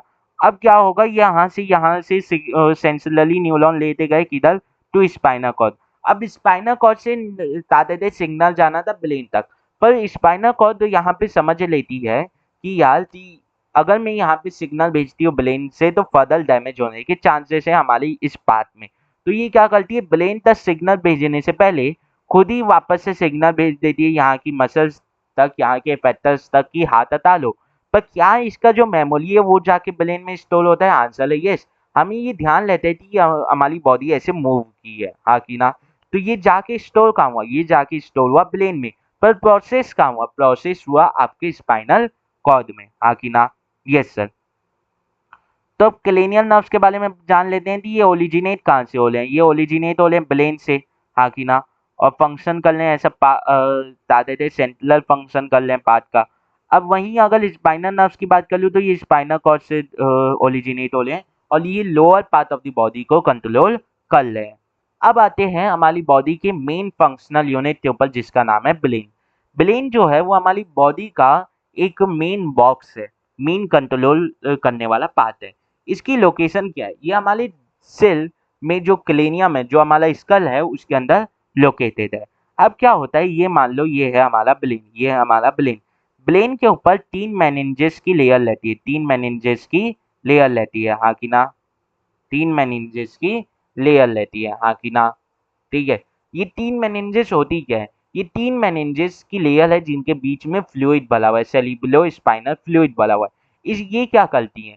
मान लो ये स्कल है, स्कल तो फिजिकल डैमेज, मैकेनिकल डैमेज से बचा लेगा, पर अचानक से कोई शॉक आया तो ब्रेन स्कल से ही जाके ना टकरा जाए अंदर की ओर, तो उससे बचाने के लिए, शॉक एब्जॉर्ब करने के लिए ये 3 मेनिंजेस की लेयर लेती हैं। ये 3 मेनिंजेस की लेयर का नाम क्या है? बाहर वाली का नाम है ड्यूला मेटल, बीच वाली का नाम है एलेक्नोइड मेटल और अंदर वाली का नाम है पाया मेटल। बाहर वाली का नाम क्या है? ड्यूला मेटल। इसका नाम क्या है? एलेक्नोइड मेटल। एलेक्नोइड मेटल, आगे ना? एलेक्नोइड मेटल। और सबसे अंदर वाली का नाम क्या क्या है? पाया मेटल। सबसे अंदर वाली का नाम क्या है? पाया मेटल। तो इनके बीच में क्या भराया रहता है? इनके बीच में सेरिब्रो स्पाइनल फ्लूइड भराया रहता है। तो सेरिब्रो स्पाइनल फ्लूइड है क्या बेसिकली? ये एक तरह का फ्लूइड है जो हमारे किस में प्रेजेंट है? हमारे स्पाइनल कॉर्ड में प्रेजेंट है और हमारे ब्रेन के अराउंड प्रेजेंट है। क्यों? क्योंकि ये ब्रेन को एक फ्लोटिंग बॉयंसी फोर्स देता है। इससे क्या होता है सर? बेसिकली समझो, ब्रेन जो है वो इतना मेन ऑर्गन है हमारी बॉडी का, और इसका वेट कितना है? 1.8 केजी से ज्यादा का वेट है इसका। पर हमें उतना महसूस क्यों नहीं होता? क्यों? क्योंकि हमारे ब्रेन में, क्या हमारे क्रेनियम में कौन प्रेजेंट है? Cerebro spinal fluid. Cerebro spinal fluid इसे क्या करता है? टहलाता रहता है अपने अंदर, जिसके कारण हमें वो वेट मेजर नहीं होता। तो cerebro spinal fluid continuously replenish होता रहता है, हाँ कि ना? हाँ कि ना? Yes sir. और इसे अच्छा बढ़ाने का तरीका क्या है? आप योगा करें, योग से आपका बताते थे सेरिब्रो स्पाइनल फ्लूइड अच्छा होता है। इसीलिए जो देखेंगे कि जो योगा करते हैं उनकी थिंकिंग कैपेसिटी ज्यादा रहती है in comparison to normal human. या आप संस्कृत के श्लोकों का क्या करें? उच्चारण करें। इससे आपके सेरिब्रल स्पाइनल फ्लूइड ज्यादा बनता है, हाँ कि ना? Yes sir. तो लोकेशन क्या है इसका? क्लेनियम या स्कल। क्लेनियम है क्या? बेसिकली ये बोनी बॉक्स है जो जिसके अंदर ब्रेन एनक्लोज है। क्लेनियम कंटेन करता है 3 लेयर ऑफ मेनिंजेस जो प्रोटेक्ट करती है brain from mechanical shock. There is a fluid which flows near the brain and the spinal cord called cerebro spinal fluid. इसे क्या बोलते हैं? सेरिब्रो स्पाइनल फ्लूइड बोलते हैं, जो हेल्प करता है इन कंडक्शन ऑफ सिग्नल को, हाँ कि ना? Yes sir. अब ब्रेन के 3 पार्ट है, फोर ब्रेन, मिड ब्रेन और हाइंड ब्रेन। ये ब्रेन का स्ट्रक्चर है। अभी इसका वो भी देखेंगे, 3D मॉडल भी देखेंगे अंत में, ठीक है? तो ये ब्रेन का स्ट्रक्चर है। तो अगर यहाँ पे देखें तो ब्रेन ऐसा दिख रहा है, ये जो ब्रेन का ये जो ग्लू वाला पार्ट दिख रहा है ये होता है सेरिबेलम। ये सेरिबेलम बोल रहा हूँ, सेरिबेलम होता है, हाँ कि ना? Yes sir. ये क्लेनियम, ये मेनिंजेस, ये है सेरिबेलम। सेरिबेलम की यहाँ नीचे देखेंगे तो यहाँ पे आपको मिड ब्रेन दिखेगा। आपको यहाँ पे क्या दिखेगा? Mid brain. और यहाँ पे आपको दिख रहा है हाइपोथैलेमस और ये ला आपका पिट्यूटरी ग्लैंड। ये है आपका पॉन्स लीजन, ये आपका मेडुला और ये आपका सेरिबेलम, ये है आपका सेरिबेलम। लोग सेरिबेलम और सेरिबेलम में बहुत कंफ्यूज होते हैं। तो सेरिबेलम नीचे होता है, हाँ कि ना? और यहाँ पे आपका ताते थे स्पाइनल कॉर्ड, हाँ कि ना? Yes sir. अब समझने की बात है कि क्या होता है हाइंड। तो इस तरीके से ब्रेन जो है वो 3 पार्ट में डिवाइड रहता है, फोर ब्रेन, हाइंड ब्रेन और mid brain. Fore brain, mid brain और हाइंड ब्रेन। बेसिकली समझो होता क्या है। फोर ब्रेन जो है वो largest part of the body और यहीं पे आपकी थिंकिंग जो है वो होती है। इसका कंपोनेंट क्या है? सेरिबेलम, जो स्टोर करता है आपकी मेमोरी। आपको सोचने समझने में मदद करता है और वॉलेंटरी मूवमेंट इसी के द्वारा कंट्रोल की जाती है। हाँ कि ना? Yes sir. और एक्ट करता है immediate to pass signal to other part of the brain. बता देते हैं कहीं पे भी सिग्नल आने तो यहाँ आता है और फिर वो दूसरे पार्ट ऑफ द बॉडी तक पहुंचता है। अब बता देते हैं मिड ब्रेन की बात करें तो ये रिफ्लेक्स एक्शन तो कंट्रोल करता है और ये बता देते हैं कंट्रोल सेंटर की तरह एक्ट करता है रिफ्लेक्स एक्शन की।